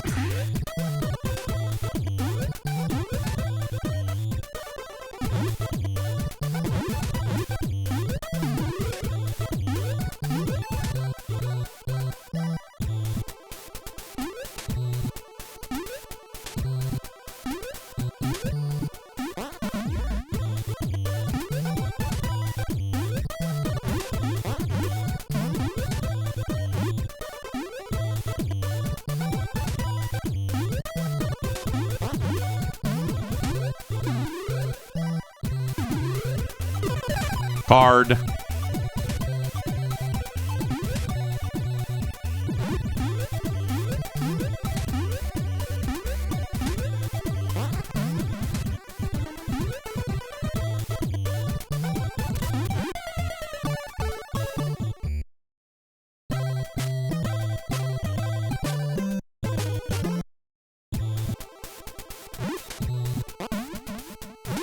Like this game is fucked. Everything about the angles that you throw these blocks at feels just wrong. The movement is...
Okay.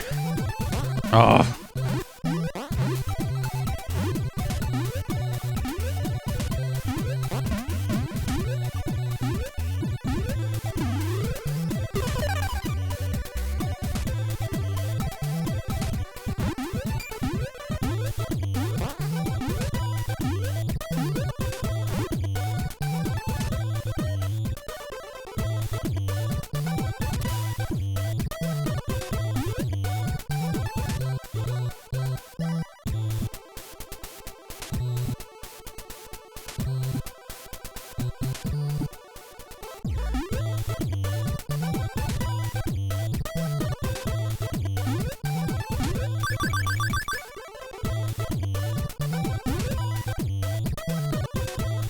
This, oh my gosh. That was a real,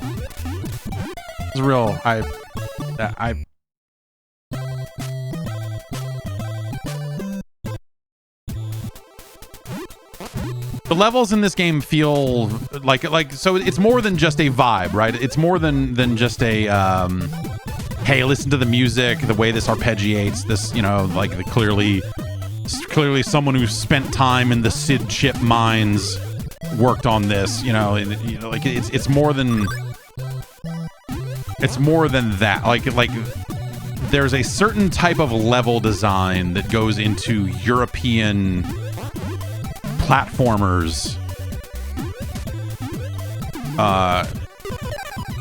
games from the United Kingdom, platformers from the United Kingdom and you know, Europe, that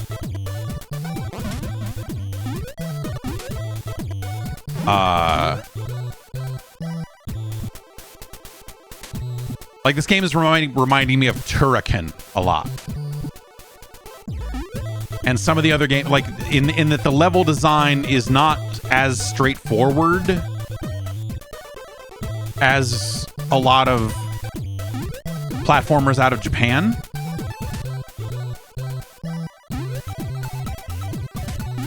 It's a lot of like, no, actually, there's this thing to the left, and there's like 9 different hidden secret pathways, and there's this, like, it's a mess.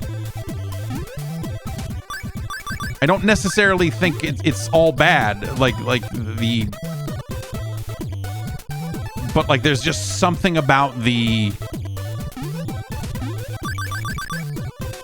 PAL region platformer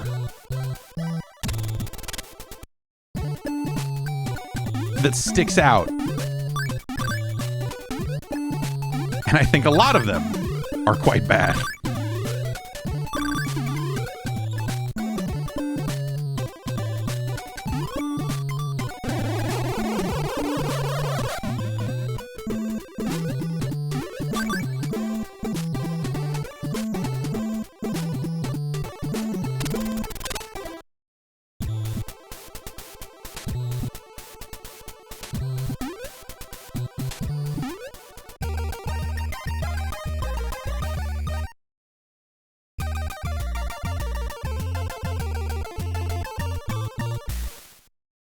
Okay.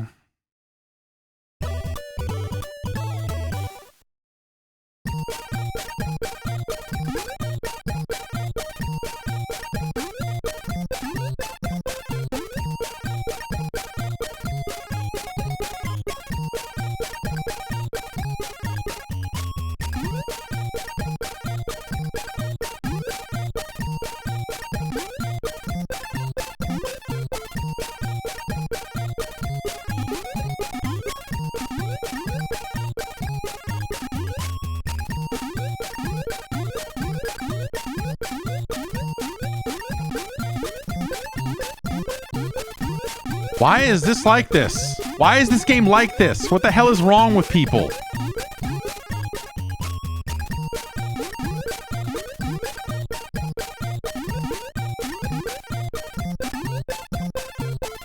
Why is this like this?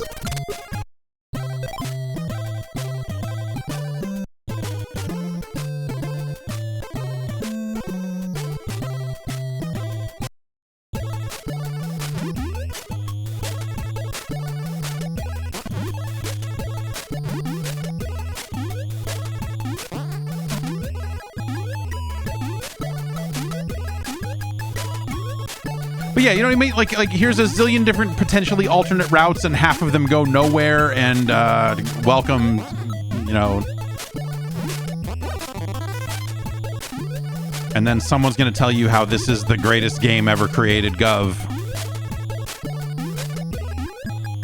What's up, Mario? The Great Gianna Sisters, that I know about, but like, what is this Mario you keep speaking of? Oi. It's MC Kids in it. And you're like, it's a sickness. It's like, we just thought, you know, what if we made games where you didn't always run to the right? what if you could explore and find things, huh? Oh, this is fun. Do I have to fall off and grab it? Like, what? There, okay, I can crouch. Fuck me. Fuck this. Fuck this. Dude.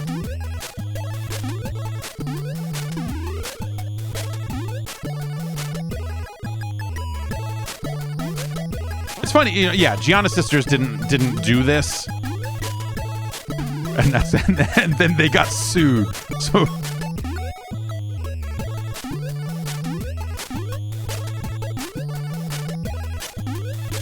I guess I don't need to rush my way off of these the same way I thought I did. But oh, I guess that makes sense. I was like, what's the one do? Oh, right.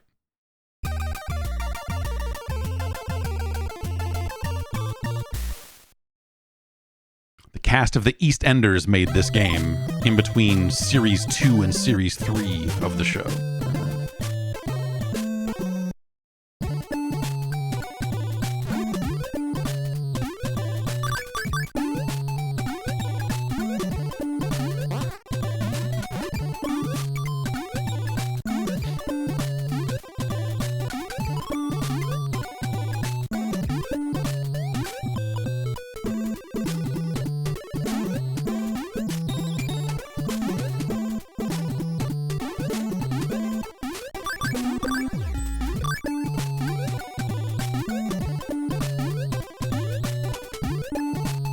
Oh, I can stand on top of these. That makes this... Well, I guess I don't have the block to do that, so... Fuck me, I guess, huh? Fucking goddamn it, man.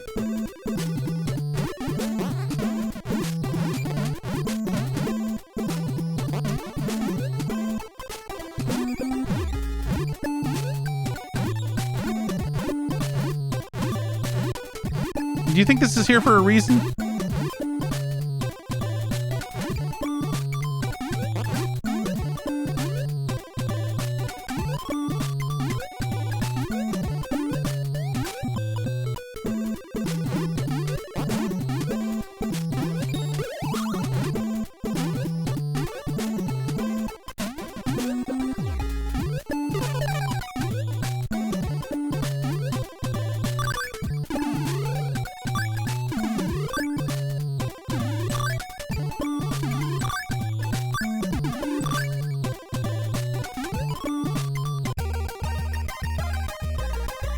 This has such a weird feel. Like all the movement and they're so...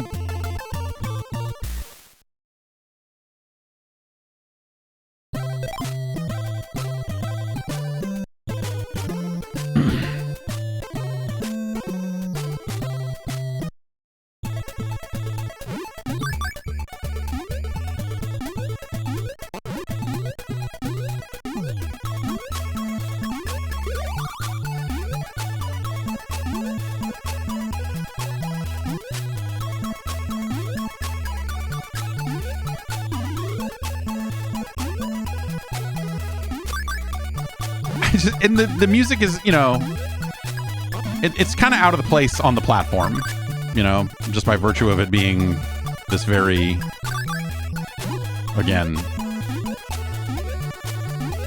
kind of Commodore-ish sounding thing. Is there something hidden up here? I bet if I do, maybe if I walk off to the left, something cool will happen. Nope. Well, I don't know. Depending on your perspective, maybe that was cool.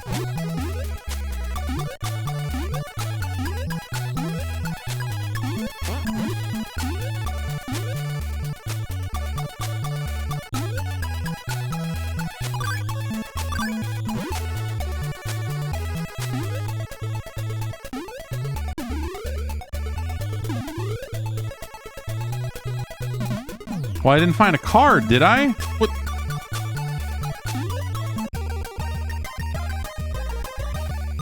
Great.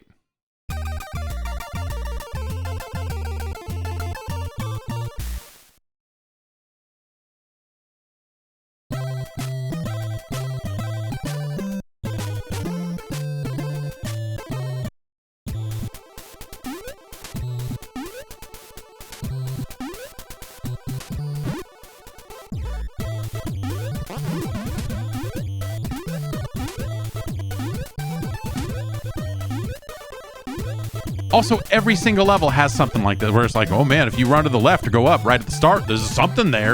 And there's a little side pathway here. What? Oh, fuck you.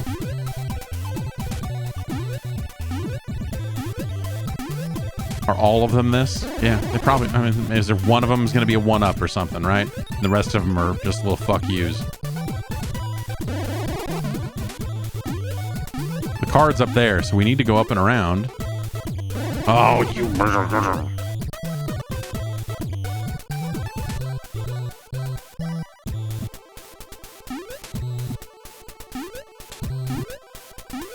I need a block to kill this guy up here, though.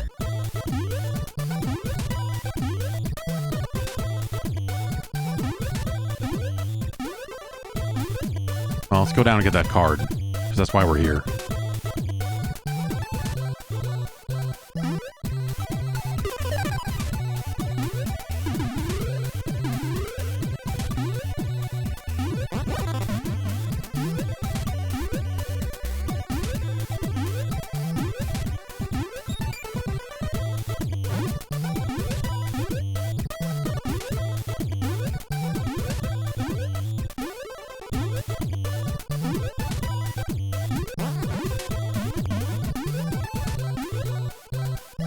Multiple cards in a level. Ridiculous.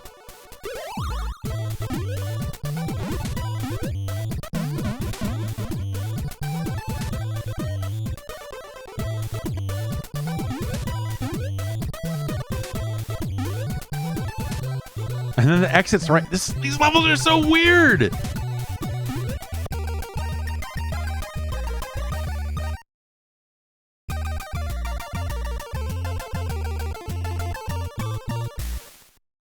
I found a card for Professor's Workshop.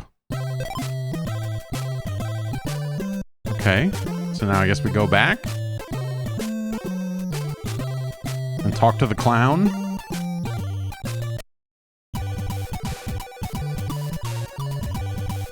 Hey kid, you want to see something?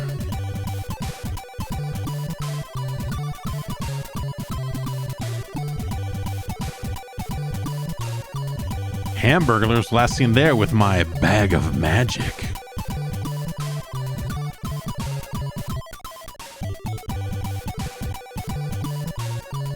Oh, this is Mick and Mac too as well, huh? Okay, yeah.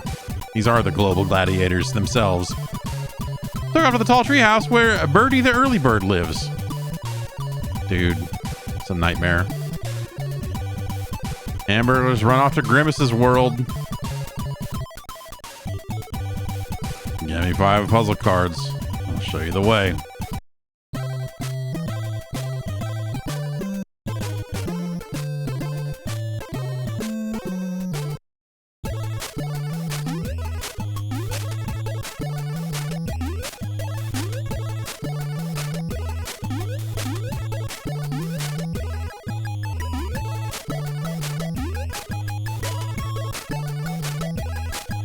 How's the card right there if you just weren't too stupid to figure out how to get there, you dumb idiot. Maybe if you weren't a stupid idiot, you'd find the secret weird path that goes all the way back across the top or something and leads you back there, huh? But you're too much of a dumbass.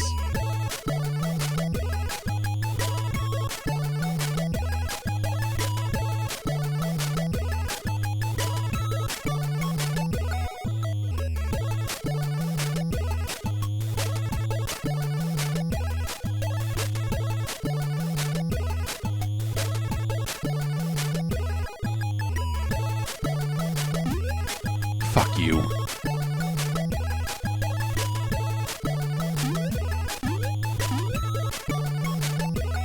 Yeah, maybe if I had finished my O levels, I'd be smart enough for this game.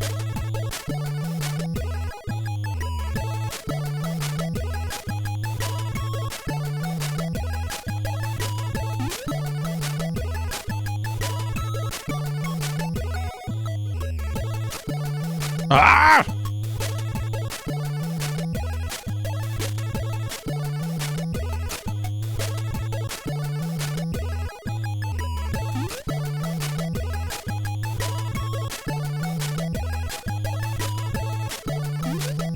Now, I don't know that I can make that.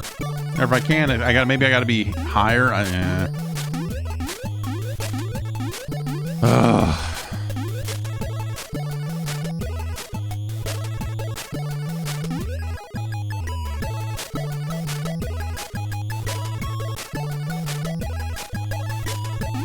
There.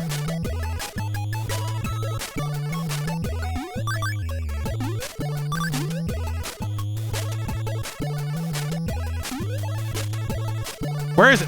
Fuck. I could have landed all the way on the left and then... See? What'd I tell you? Find our secret path all the way across the top back to the start of the level, then maybe you'll get the hidden thing that's standing right here. Like this... They are all designed the same. British game development is a scam. No.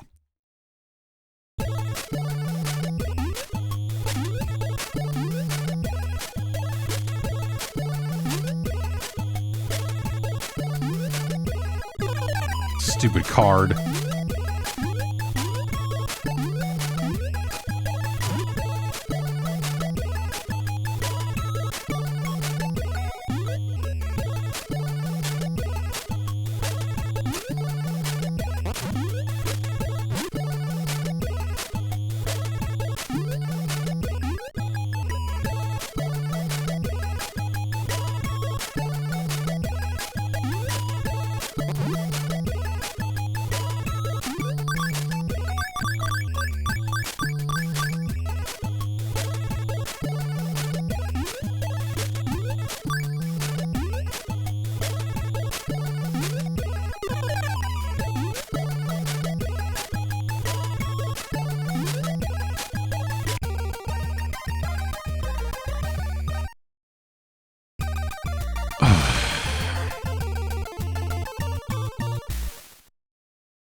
Hamburger's hideout.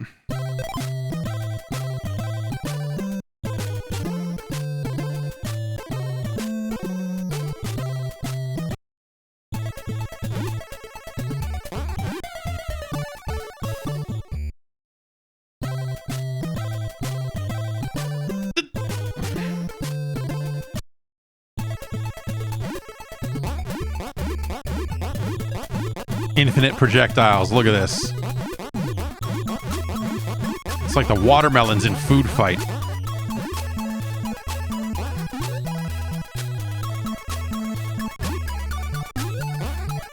And for some reason, he throws these up instead of down, like the blocks. So, congratulations. Get used to that. Oh, okay. We push him? Is that okay?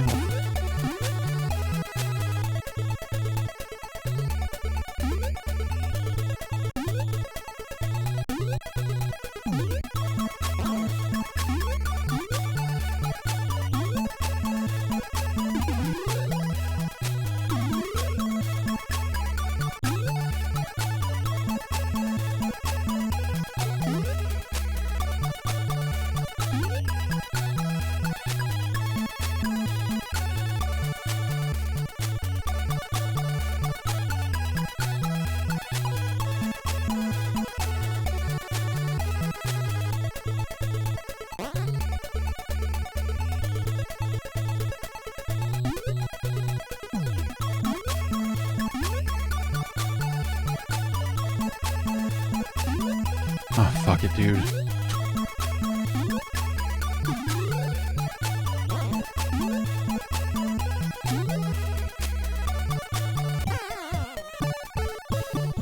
Cool.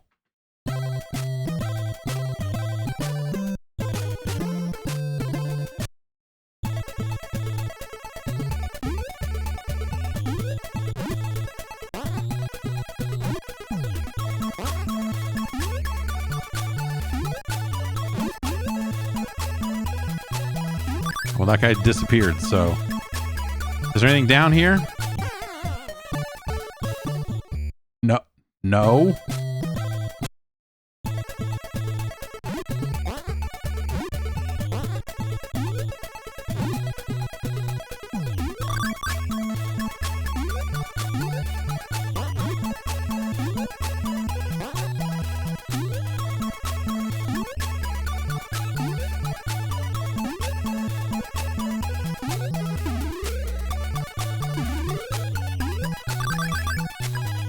Hey, at least we found a card. No, no, no!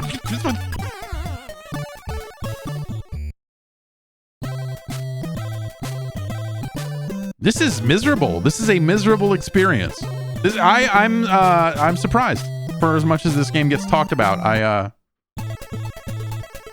always thought that it was maybe better than this, just from the way people spoke about it, but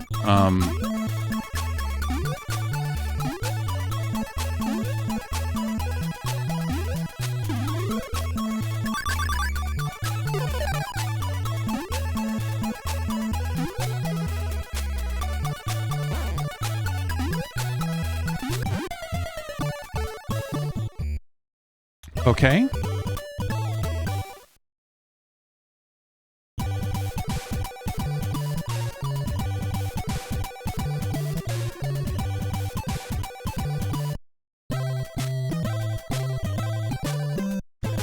Now we're at the start of the world again.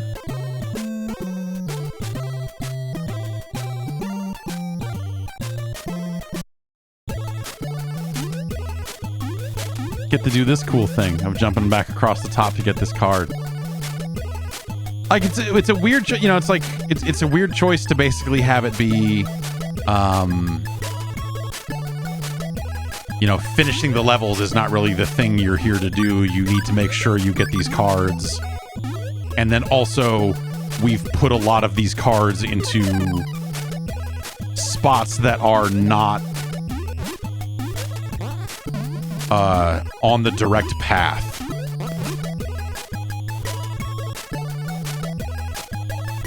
And that's, you know, that's interesting, but you know, it does, like I said, like there's something about, there is that sort of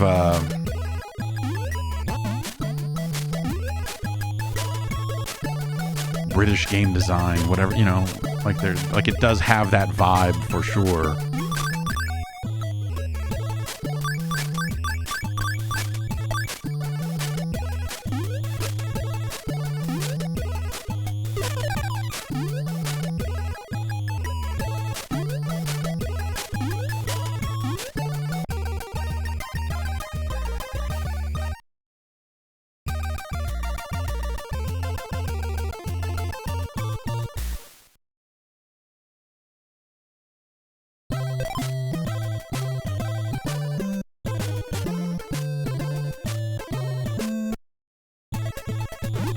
And so, like, I think it's interesting for those reasons, you know? Like, there's...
I mean, do I have to go down? That seems like I'll die.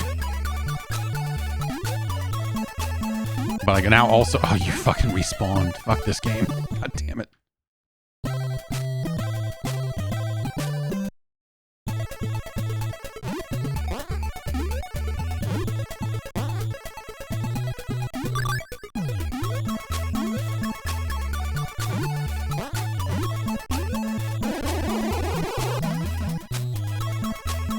I want to lay down.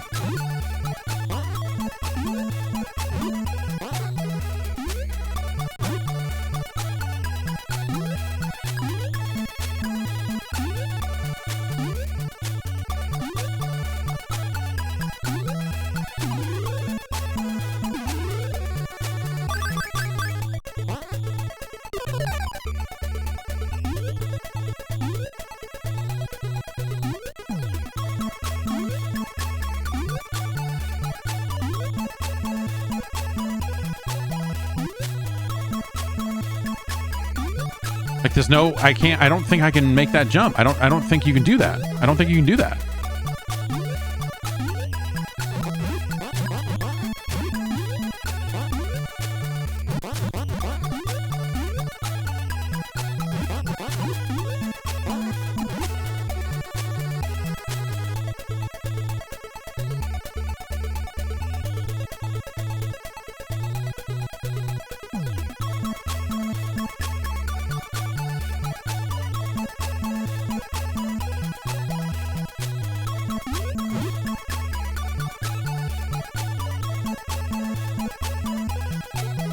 Oh, is it I'm too heavy with the snowball, and so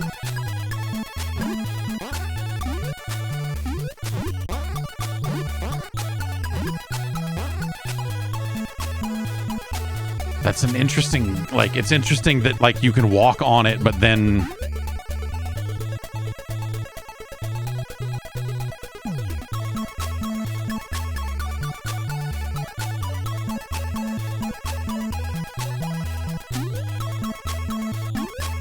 I don't think there's a way out of here, so I guess I just gotta go down. Oh god. And but I assume that's going. I assume I'm going to die when I do that.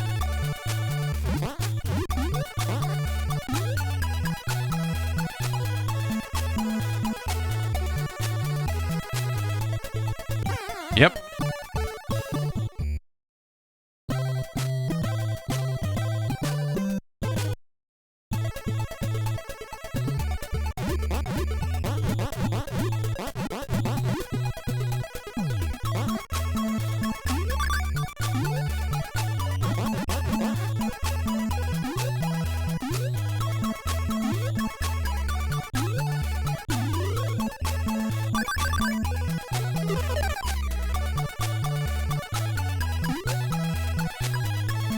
So I can just walk across that. I guess it's not a problem then, huh? Oh, God. Get.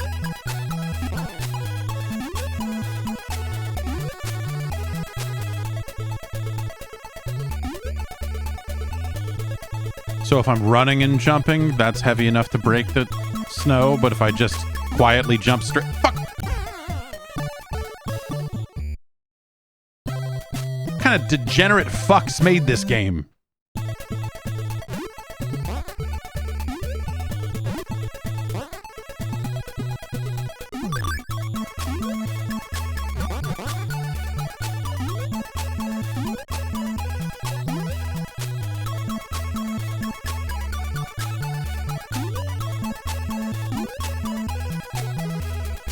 Well, we need that card.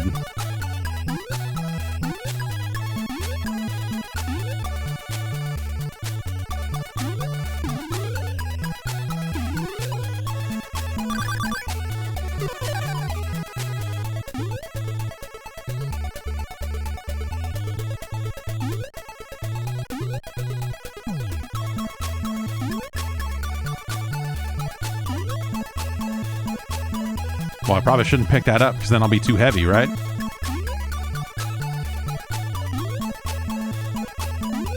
was gonna go back and see if there's anything to the left, but I don't care anymore. I have to get out of here. I don't want to be here anymore.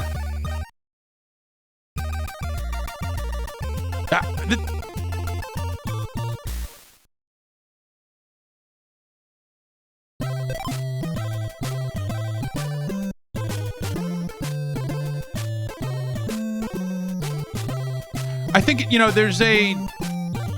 I don't know. The thing games are better about doing these days is just signposting some of their shit a little bit better, you know? And you could argue that that makes games worse. And, you know, we think about the Souls games, the rise of those types of games. A lot of that is about, you know, the signposting is either much harder to look at or harder to find. Not that it doesn't necessarily exist, per se. Or it is non-existent in some situations, you know? Arrow pointing up. What's up there? I don't know. Speaking of signposts, this one was so obscure that at some point they said, "Oi, put an arrow in there."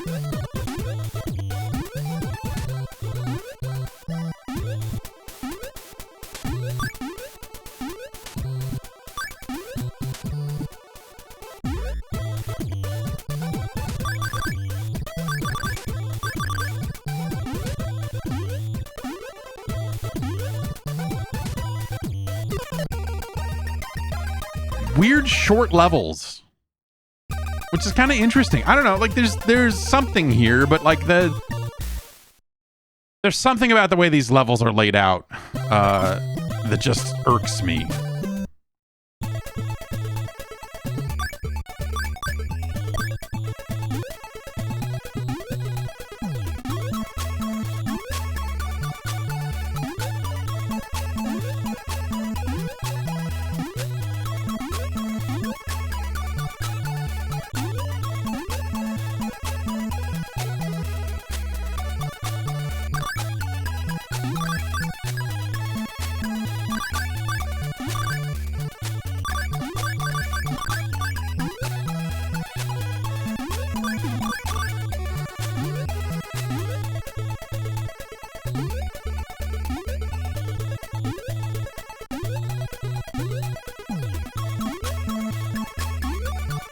Well, what's the point?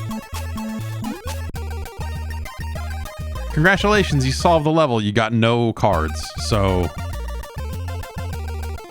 suck it. Basically, this screen should just say "suck it."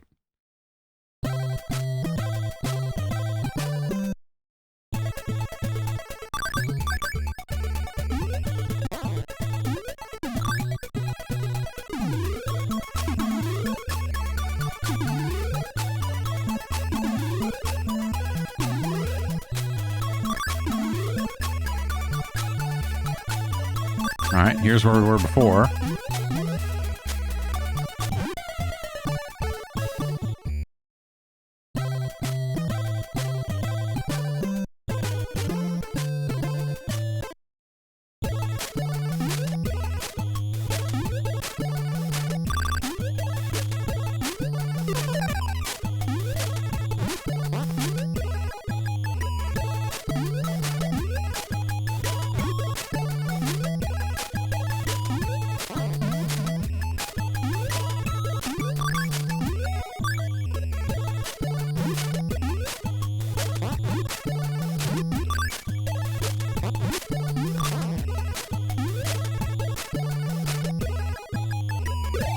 Ah! Ah!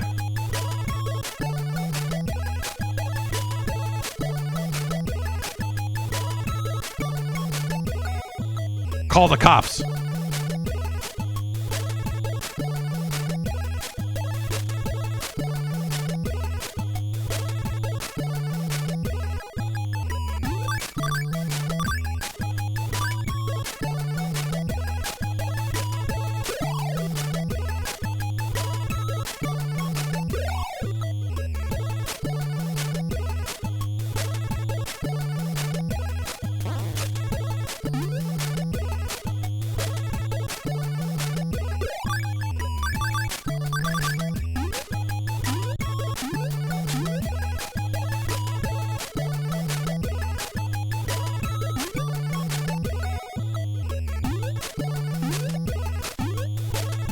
So you gotta go in pretty fast, huh?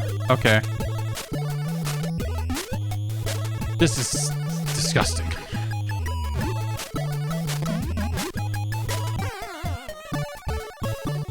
Got it. Okay.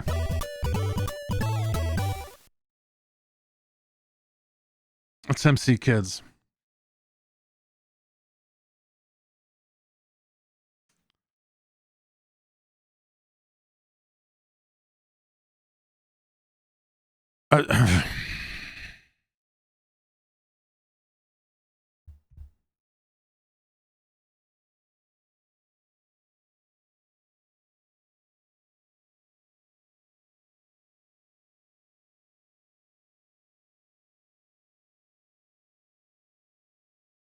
This is, you know, devious, I guess I would say. I don't know. It's a very different flavor of platformer than what you would have been used to at this point in your lives. More than likely getting this game in the United States. But it reminds me of, you know, some of that other stuff. The Turrican is the one I keep coming back to, but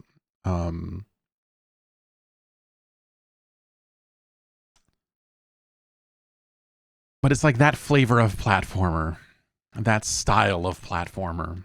that British.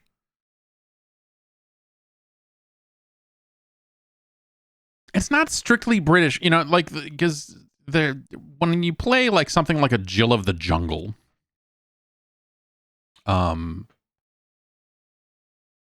it does some of that stuff too. But Jill of the Jungle is mostly straightforward. But I think the way this game hides its secrets, the way this game kind of, you know, it's that thing of like, and I feel like a few too many levels even do it out of the gate, right? Where it's that thing of like, oh man, if you move to the left, there's something there. And you're like, really? Wow. Just like the first level of Jill of the Jungle, or a lot of the Turrican games, 1 and 2 probably at least. I don't know, but it is that vibe of like, or Zool maybe to a certain extent. Zool is maybe a little less like that. I think aspects of Zool are way more straightforward.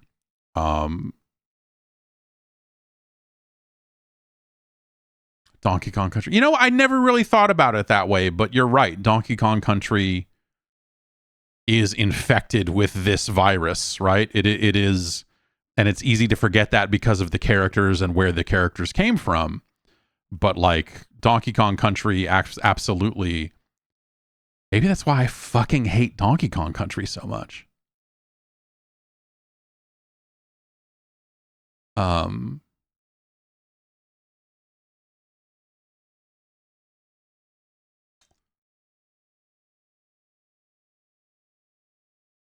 But yeah, it's a different brand of design than I think what a lot of platformers of the 8 and 16-bit era saw, unless you had an Amiga. And I think that it's one of the reasons why I find that era of gaming from that part of the world so fascinating. It's something that didn't really happen that much on the Commodore 64, because in some ways it seems like it was informed by the existence of the NES. And so as that came out and then the Amiga rose up, you had developers making games like console games on this British computer, on this like very popular computer over there. And so you just got a rush of very strange, you know, compared to what else was happening at the time, strange games. And I appreciate that to an extent, but I really want to see what the hell, you know, like, yeah, there are a lot of Amiga games that are really like, when you load them up, you go, oh man, like it's just easy to look at. And I don't mean that like derisively per se. But it's such a specific thing. And it's weird to see this here, you know, like this happened, you know, like these games that came to console through this era, like you did have a handful of games that had that British feel that came through, right? You know, Cool Spot. You know, Virgin published some games. You know, there's definitely some games and even the Turrican games came out on, you know, 16-bit platforms here.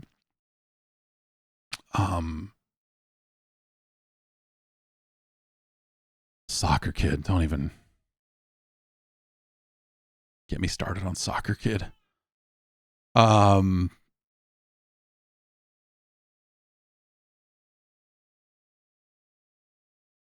This game is fascinating, but I don't know that I would say that it is enjoyable.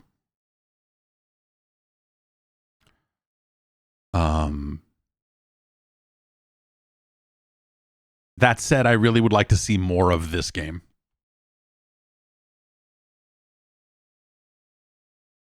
But I don't think it handles especially well. I don't think it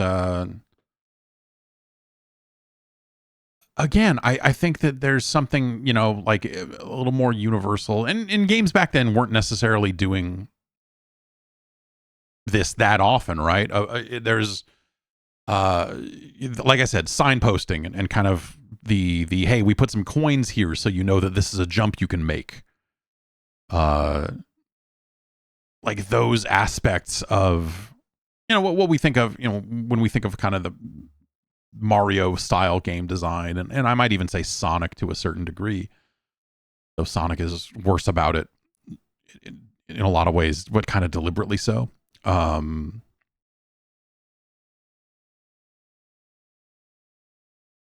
Kid Chameleon. I like Kid Chameleon. I don't think Kid Chameleon's a great game, but I like Kid Chameleon. I have a fondness for Kid Chameleon. Anyway, let's get this on the list.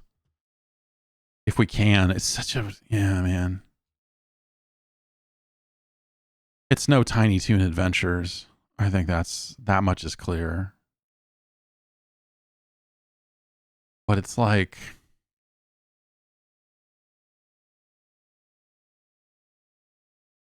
you know, it's better than a lot of these weird arcade ports.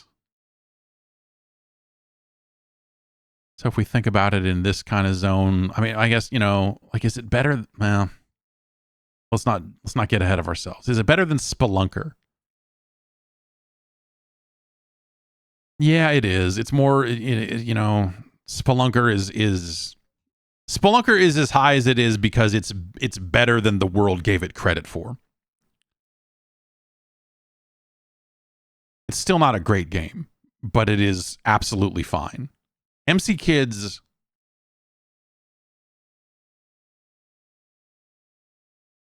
mechanically, I don't really like the slippery physics of the movement, and because it just feels imprecise, like launching off of ramps, getting up to speed. Like so much of that stuff just doesn't feel good. That's its main problem. And some of that is it's very ambitious for an 8-bit game, I would say. The way it's trying to make this happen, but like it just doesn't quite get there, you know? Like what it's asking of the player and the level of control you have over it, and so on and so forth. Like I think there's just, they're overreaching, they're overstepping, or rather, you know, like whether that's the limit of the platform or a limit of the levels they designed with the movement they designed, like fundamentally being out of sync. You know, you could make an argument either way. We'd have to play more of the game, I think, to fully have that qualified argument. But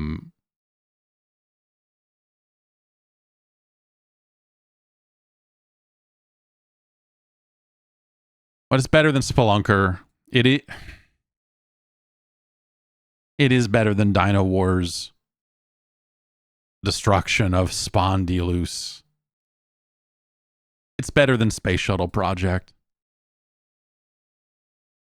And again, it's because of that ambition, and because it is showing you things along the way that you're like, you know, again, like it in the context of this library, it ends up being kind of weirdly unique, you know.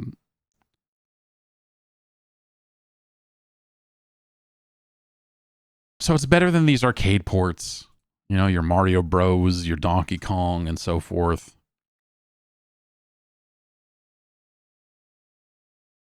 You'd take it over a Bubble Bobble only because that port is not great.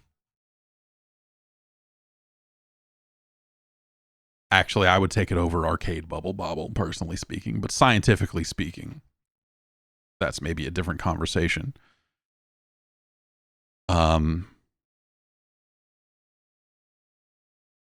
It's right in here. It's right in here. Is it better than Little Mermaid? Is it, well, okay. Is it better than Wampum?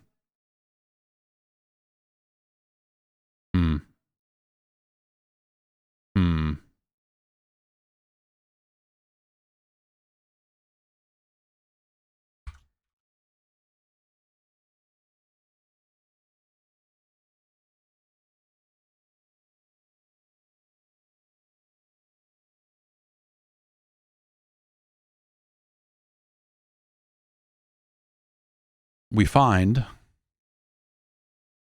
MC Kids. It is MC Kids because there are periods in the name. I always was a little confused on that, if it was MC Kids or Mick Kids, because it's McDonald's and so forth. It's our new number 90. Jamming right in there between The Little Mermaid and Tiny Toon Adventures. That seems like a sensible spot for it. That makes sense.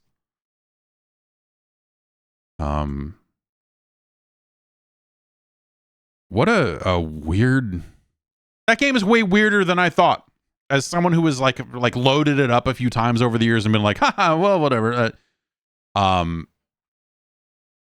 Just not a game that I actually expected to be that game.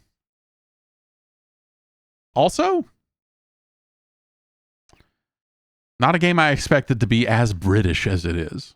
And when I say, again, I don't mean that in a derogatory way. I think some people hear that and go like, oh, old Blighty, old Bill. I'm getting old Bill to come and he's going to take the lift up to your flat and drive a lorry over. We're going out for chips. But I just mean that like there was like in the years since, right? I think when we look at, and this is a little bit different now, but I think a lot of Western game design sensibilities have completely gelled together. And so this probably, when did this happen? Is it like PS3, PS2 or something? Because there were still games that felt British on the PlayStation 1. The Adventures of Lomax, for example. Maybe like a Wipeout XL. I think you still feel Wipeout XL still feels British. It feels like it came from where it came from. But at some point, all that stuff kind of crammed together. And kind of became similar. Yeah, did the rise of the Xbox kill the British? Did Microsoft buying Rare murder British game design once and for all? Did they they shiv it? They shank it? I don't know. All right.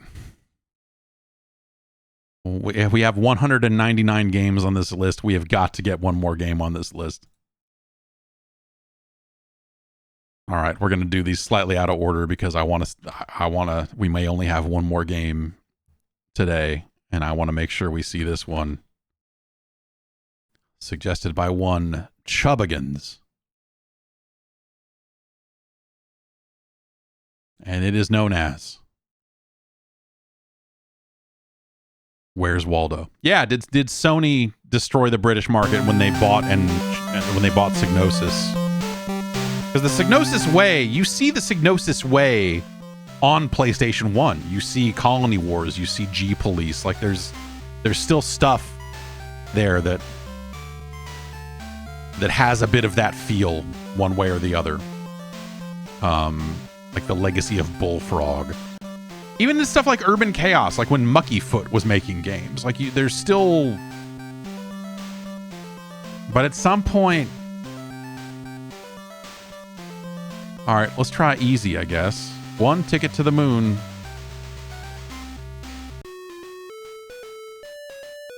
He's there. He's right there. I found him.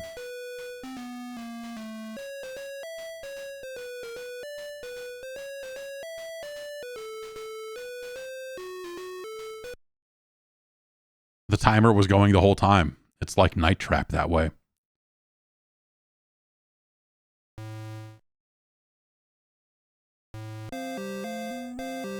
We found Waldo. I thought that maybe I was going to hit that button and it was going to zoom in for like more detail, but no.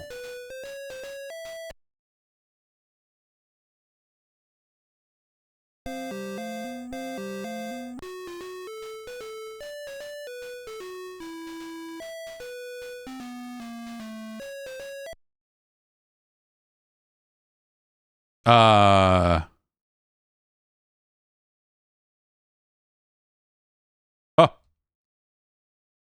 He's coming to kill us. Wait, I have direct control of Waldo. The fuck was that? I became Waldo.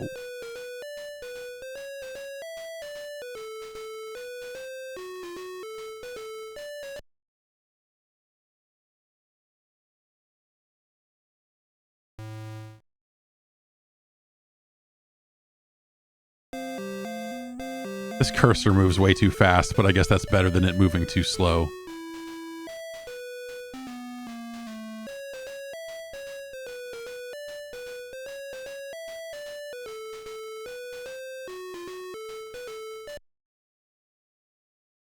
This is, yeah,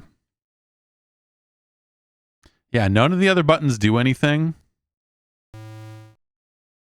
I just move around the cursor and then I hit the A button when I think I've found Waldo.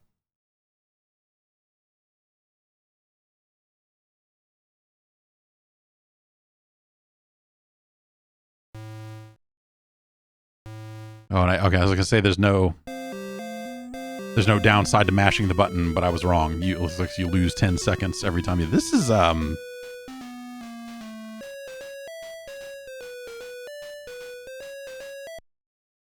It looks like the timer was ticking the entire time I was. What are we playing? Zenji? What?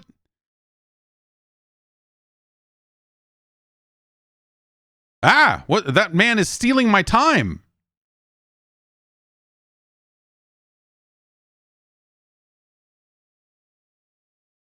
Like that Justin Timberlake film. No, wait, what? Oh, okay. We can.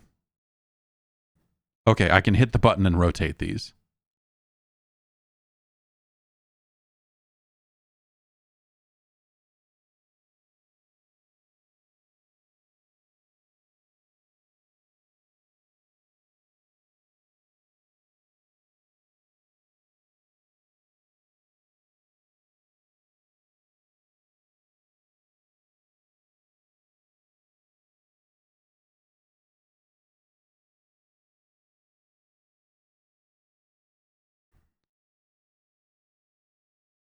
That's the name of that game, right? Zenji? I'm not. Oh no! The weird time thief.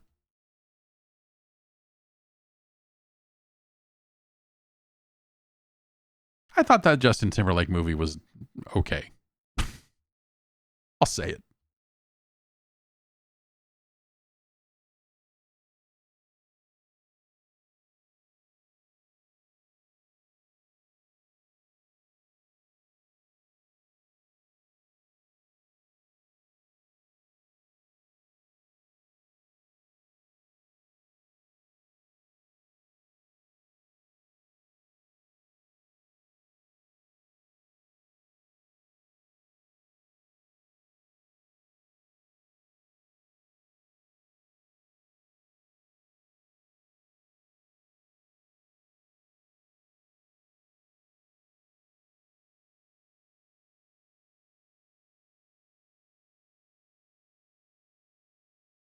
Ah, the man!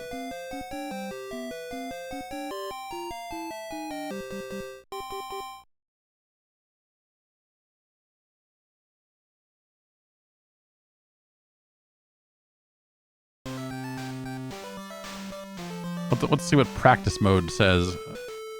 Maybe there's no less. Is there just no timer here?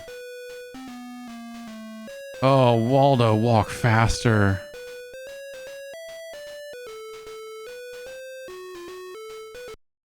Yeah, there's just no timer in practice mode.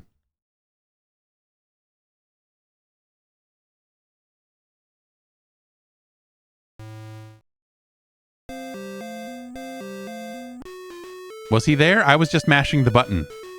And then it said he was there. It's so, like, just from a graphical standpoint,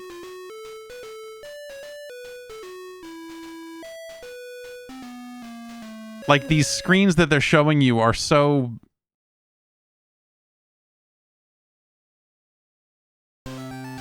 Oh, I guess we don't get to go all the way there, huh?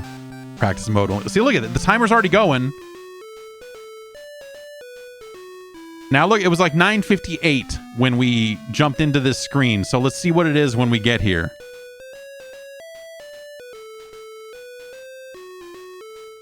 $9:43. The timer runs the whole time Waldo's sluggish ass is walking. This game is like double XP in Call of Duty. It's a crime.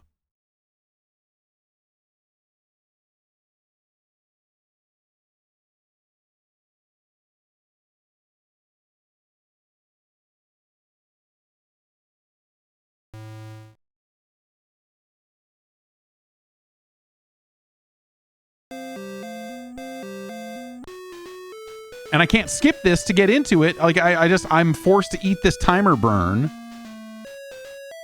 At no point did they think, like, what if maybe we should pause the timer while Waldo's walking? Just that seems like fair. Like, nah. Just put another 100 on all the timers. We'll balance it that way.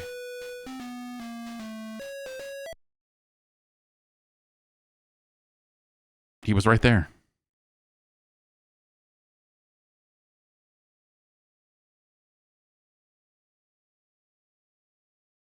All right, we got an extra 100 seconds by getting in the cave and getting that.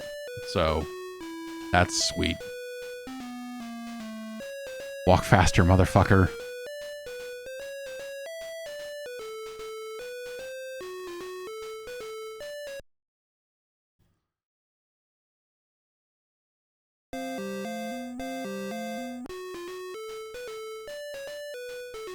I'm really angry about this game for the way the timer runs.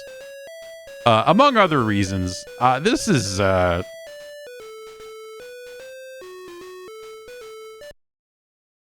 this is like hilarious. I don't know. It's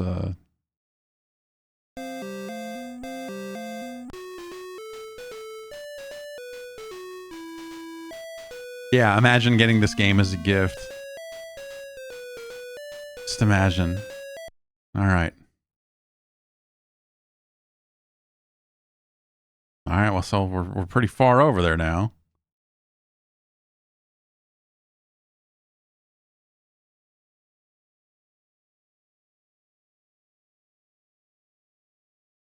Well, that's not going to get us anywhere because those are...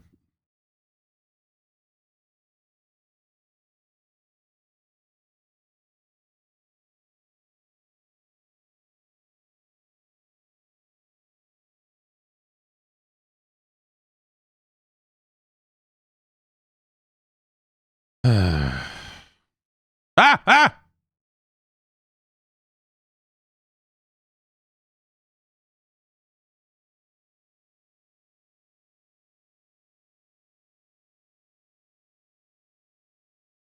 Is that it?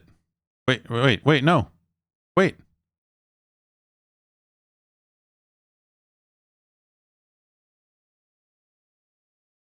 Do I have to go at it in the right direction so that I'm facing the... Oh, I have to fucking get Waldo first. Oh my... Oh no. I want to die! The time man!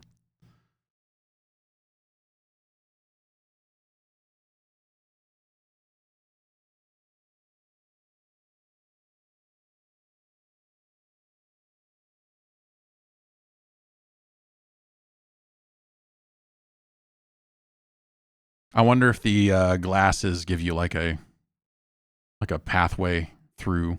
Get up! Get off again!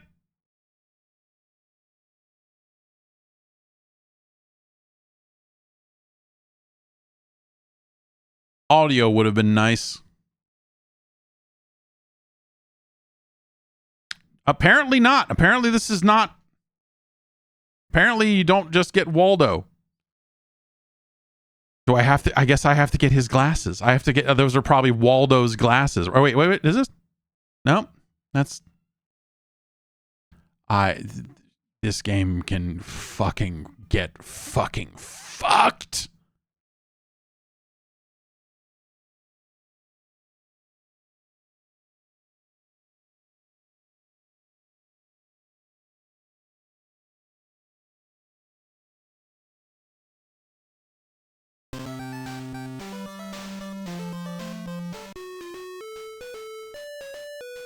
Yeah, let's see hard mode. Let's see. Yeah, just it's 500 seconds instead of 900, right? That's what I figured it was. Fucking Waldo, you shitbag, you piece of fucking garbage.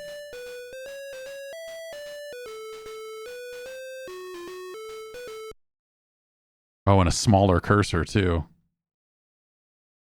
Oh, and oh my.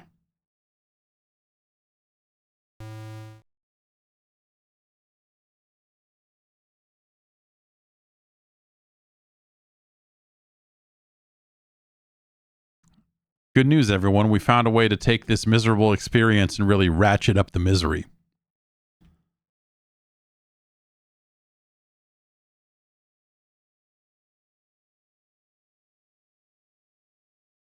dude.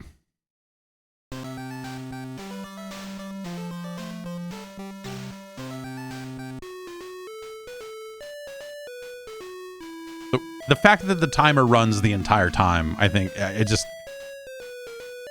is gorgeous. I hope Waldo gets his throat cut in this train station.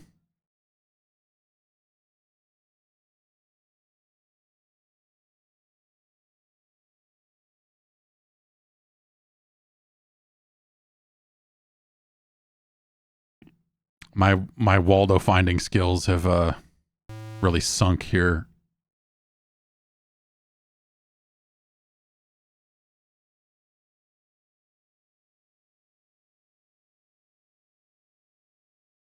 Oh, I can't. There.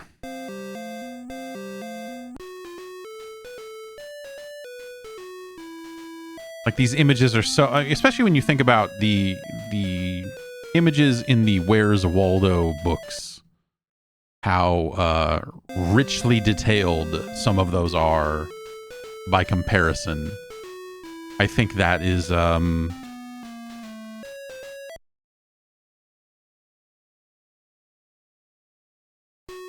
know, the books were cool. You know, they're for what they were.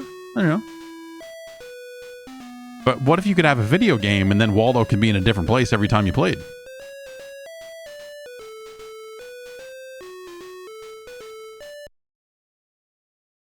So I see the appeal of the concept. Like, oh, where's Waldo video game? Waldo moves, man. It's fucking crazy.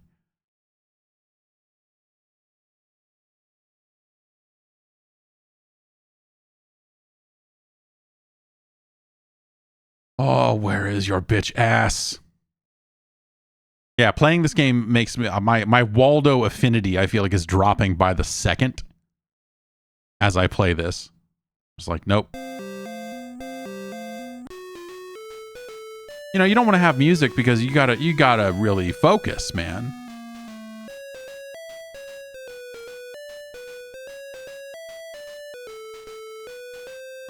So having music outside of this rad little menu screen would really just get in the way.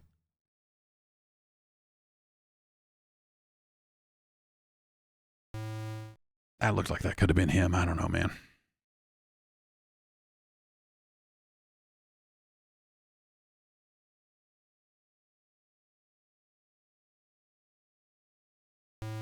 That's not him. No, that's still not him. I thought that maybe was him.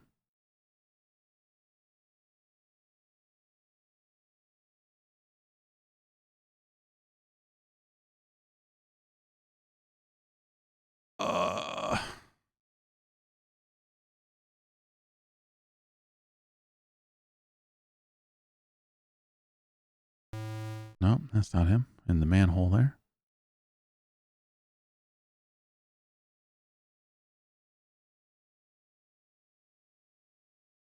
There he is. Ingenious hiding place, Waldo. This should be a light gun game.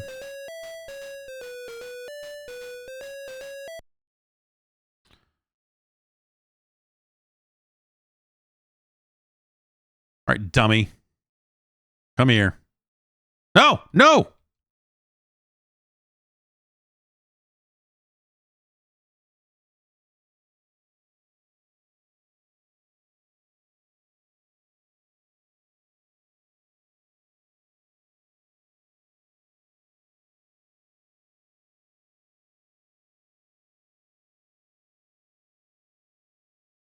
Get your stupid glasses. Finally, we made it past the subway. Ooh, spooky.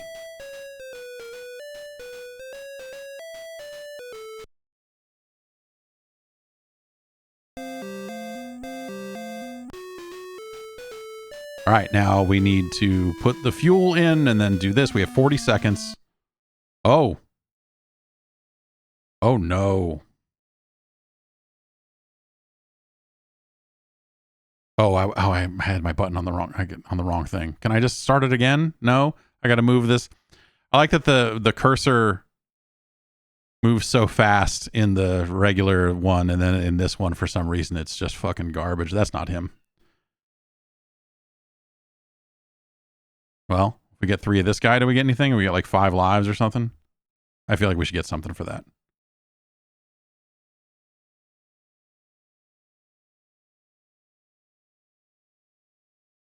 Waldo. It moves so fast.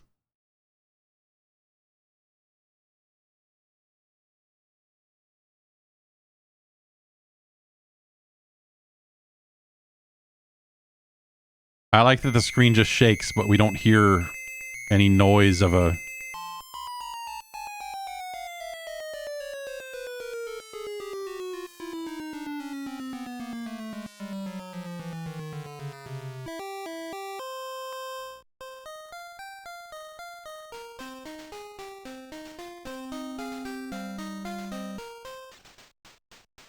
Waldo just wanted to be left alone.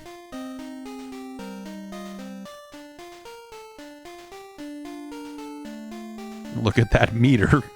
Congratulations, you got the flashing meter. I don't...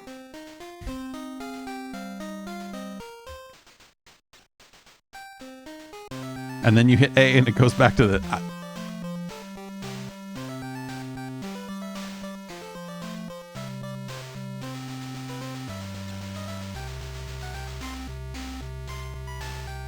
What a suck fest.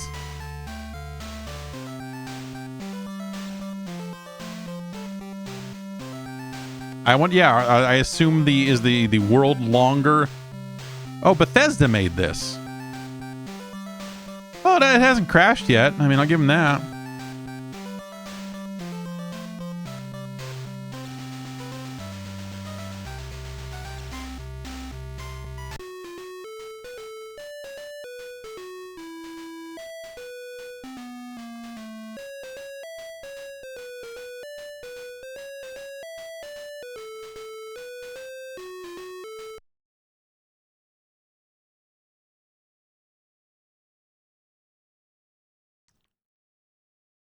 Just a truly dreadful, and ramping it up. This is yeah.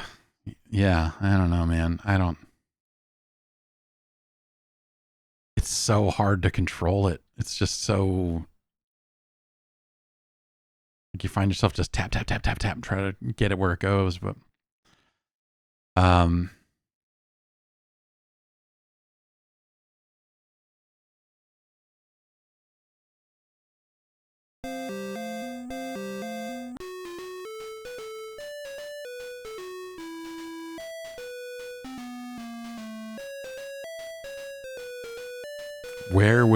where does this go on the list?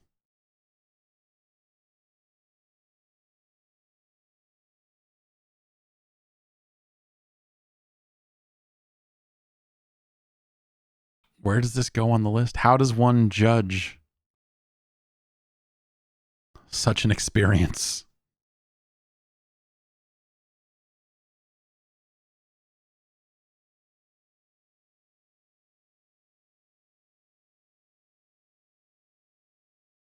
And there's no pause. I mean, obviously, you know, it being an emulator, I can always do this. So if you wanted to be a real lunatic, you could take screenshots and then pause the emulator.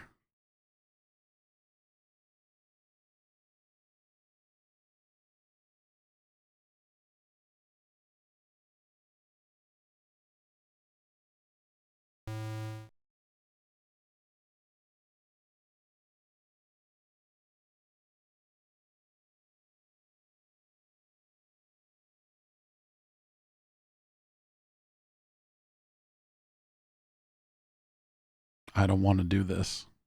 I don't want to do this. I'm not going to do this anymore. We're done. Oh, you lose a lot more time for wrong answers. Okay, it doesn't look like there's any more levels. I guess. It's just the same stuff. I like that they came up with individual font treatments and logos for each stage, like they were 80s WWF wrestlers. Coco beware.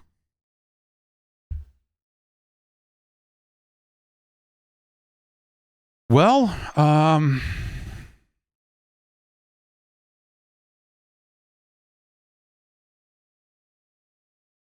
where to begin, really? I mean,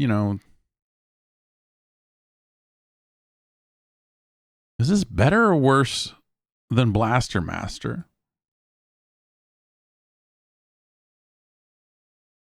It's probably worse. It's probably worse. It's worse than Muscle Tag Team Match. It's worse than Low G Man, the Low Gravity Man. It's worse than Zombie Nation. Just because that song is so good. I'm receiving word that is not in the game. Maybe Where's Waldo is better than Zombie Nation.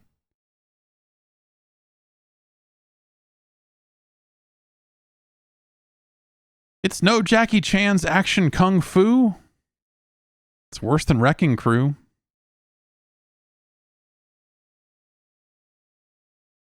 It's no Sky Kid. Kicks is about 1 billion times better. It's not as good as Solstice: The Quest for the Staff of Deimnos.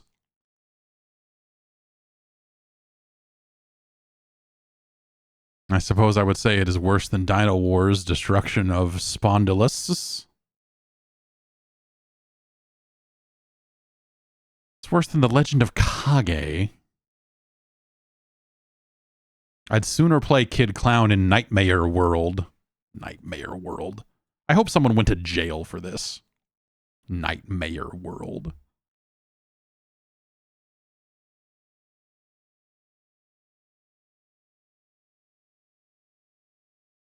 Trog is a better game. Bad Dudes is a better game. Even with the broken staircase, RoboCop is still a better game. The Three Stooges is a better game than Where's Waldo. Pinball Quest is a game with ideas, and Where's Waldo is not. Well, that's not true. They did have that idea to put a slot machine in there. That's a bad idea. You'd be better off playing Fisher-Price Firehouse Rescue, that's for sure. I would take that sketchy garbage Porta-Tubin. Skater Die 2 has far better audio. Bummer, dude.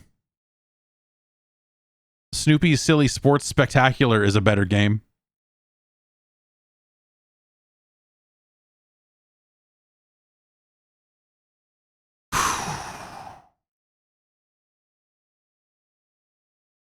The better or worse than Super Pitfall?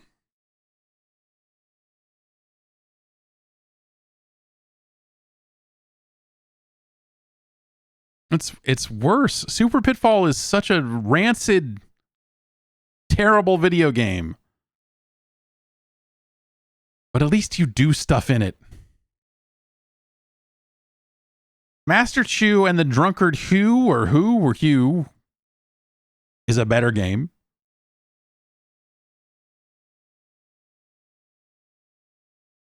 Taboo is at least upfront about what it is. Chiller is a better game than Where's Waldo. Easily. I'd rather play Chiller for an hour.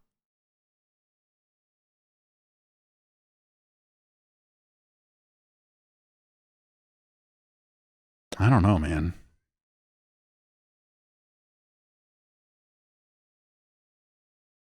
Back to the Future is pretty fucking bad. Back to the Future is pretty fucking bad, dude.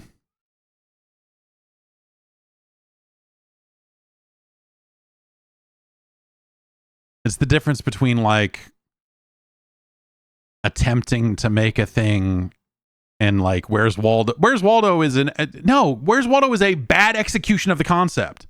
It's not just an execution of the concept. It's a bad execution of the concept. because of the visuals on it are not good enough to make that work, to make that engaging.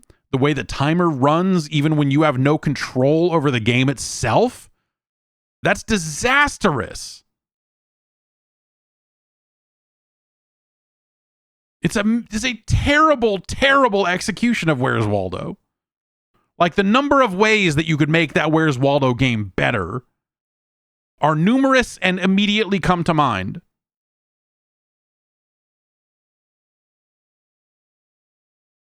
I wonder if it was just easier for them to have the timer run all the time. Like, it would have taken more effort to have the timer pause between levels.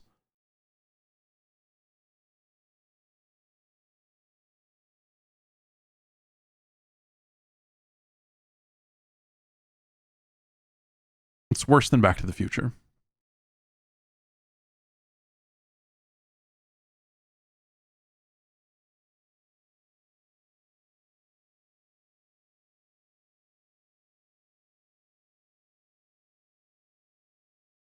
But Swamp Thing is so fucking bad, dude. I wish Swamp Thing was more like Where's Waldo. If they took some of the video game out of Swamp Thing, it would be a better game. Because all of the video game inside of Swamp Thing is terrible.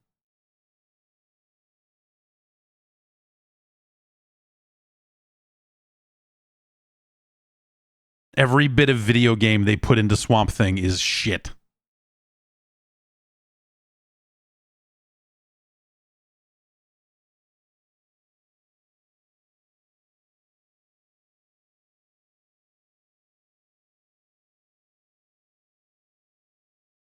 And it's certainly not worse than Athena either.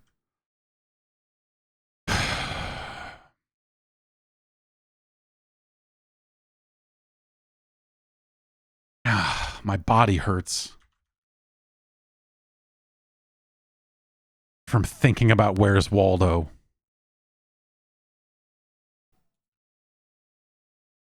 Our new number 197.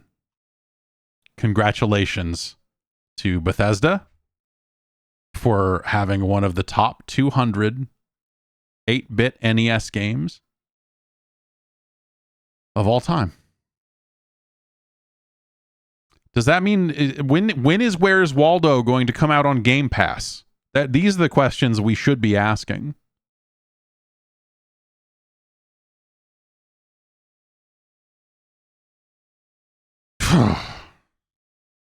I was thinking there for a minute that Where's Waldo was going to make it all the way down, but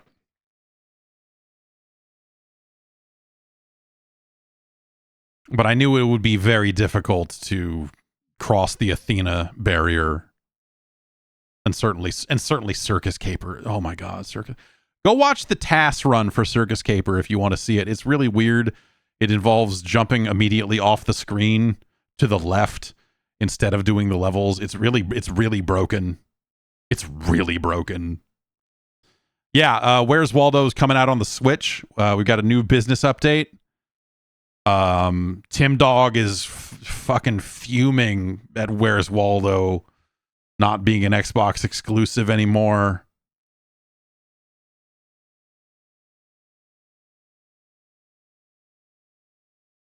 $200 games. 200 games. We still have a lot left to go. Hundreds of games remaining. This isn't even the halfway mark. But I feel accomplished for getting a good top 200 together. And I'm looking forward to filling it out even further. Nothing cracked the top 10 this week. But at least we got a game in the bottom 10, huh? It's fun to have the extremes sometimes.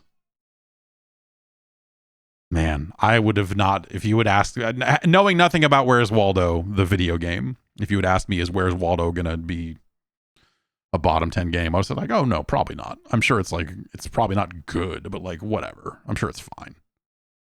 But here we are. Here we are. So poorly executed. There's a way to do that game. Hidden picture, a hidden, those games were all the rage for a little while there. And the idea of doing one on the NES is a funny idea, but just, between the platform not being up to the task from a visual standpoint, just the visual detail in those areas, to just a lot of the choices they made around the edges of it, it's shocking for sure. Thanks everybody for hanging out. I don't know. I feel ill at ease after playing Where's Waldo, but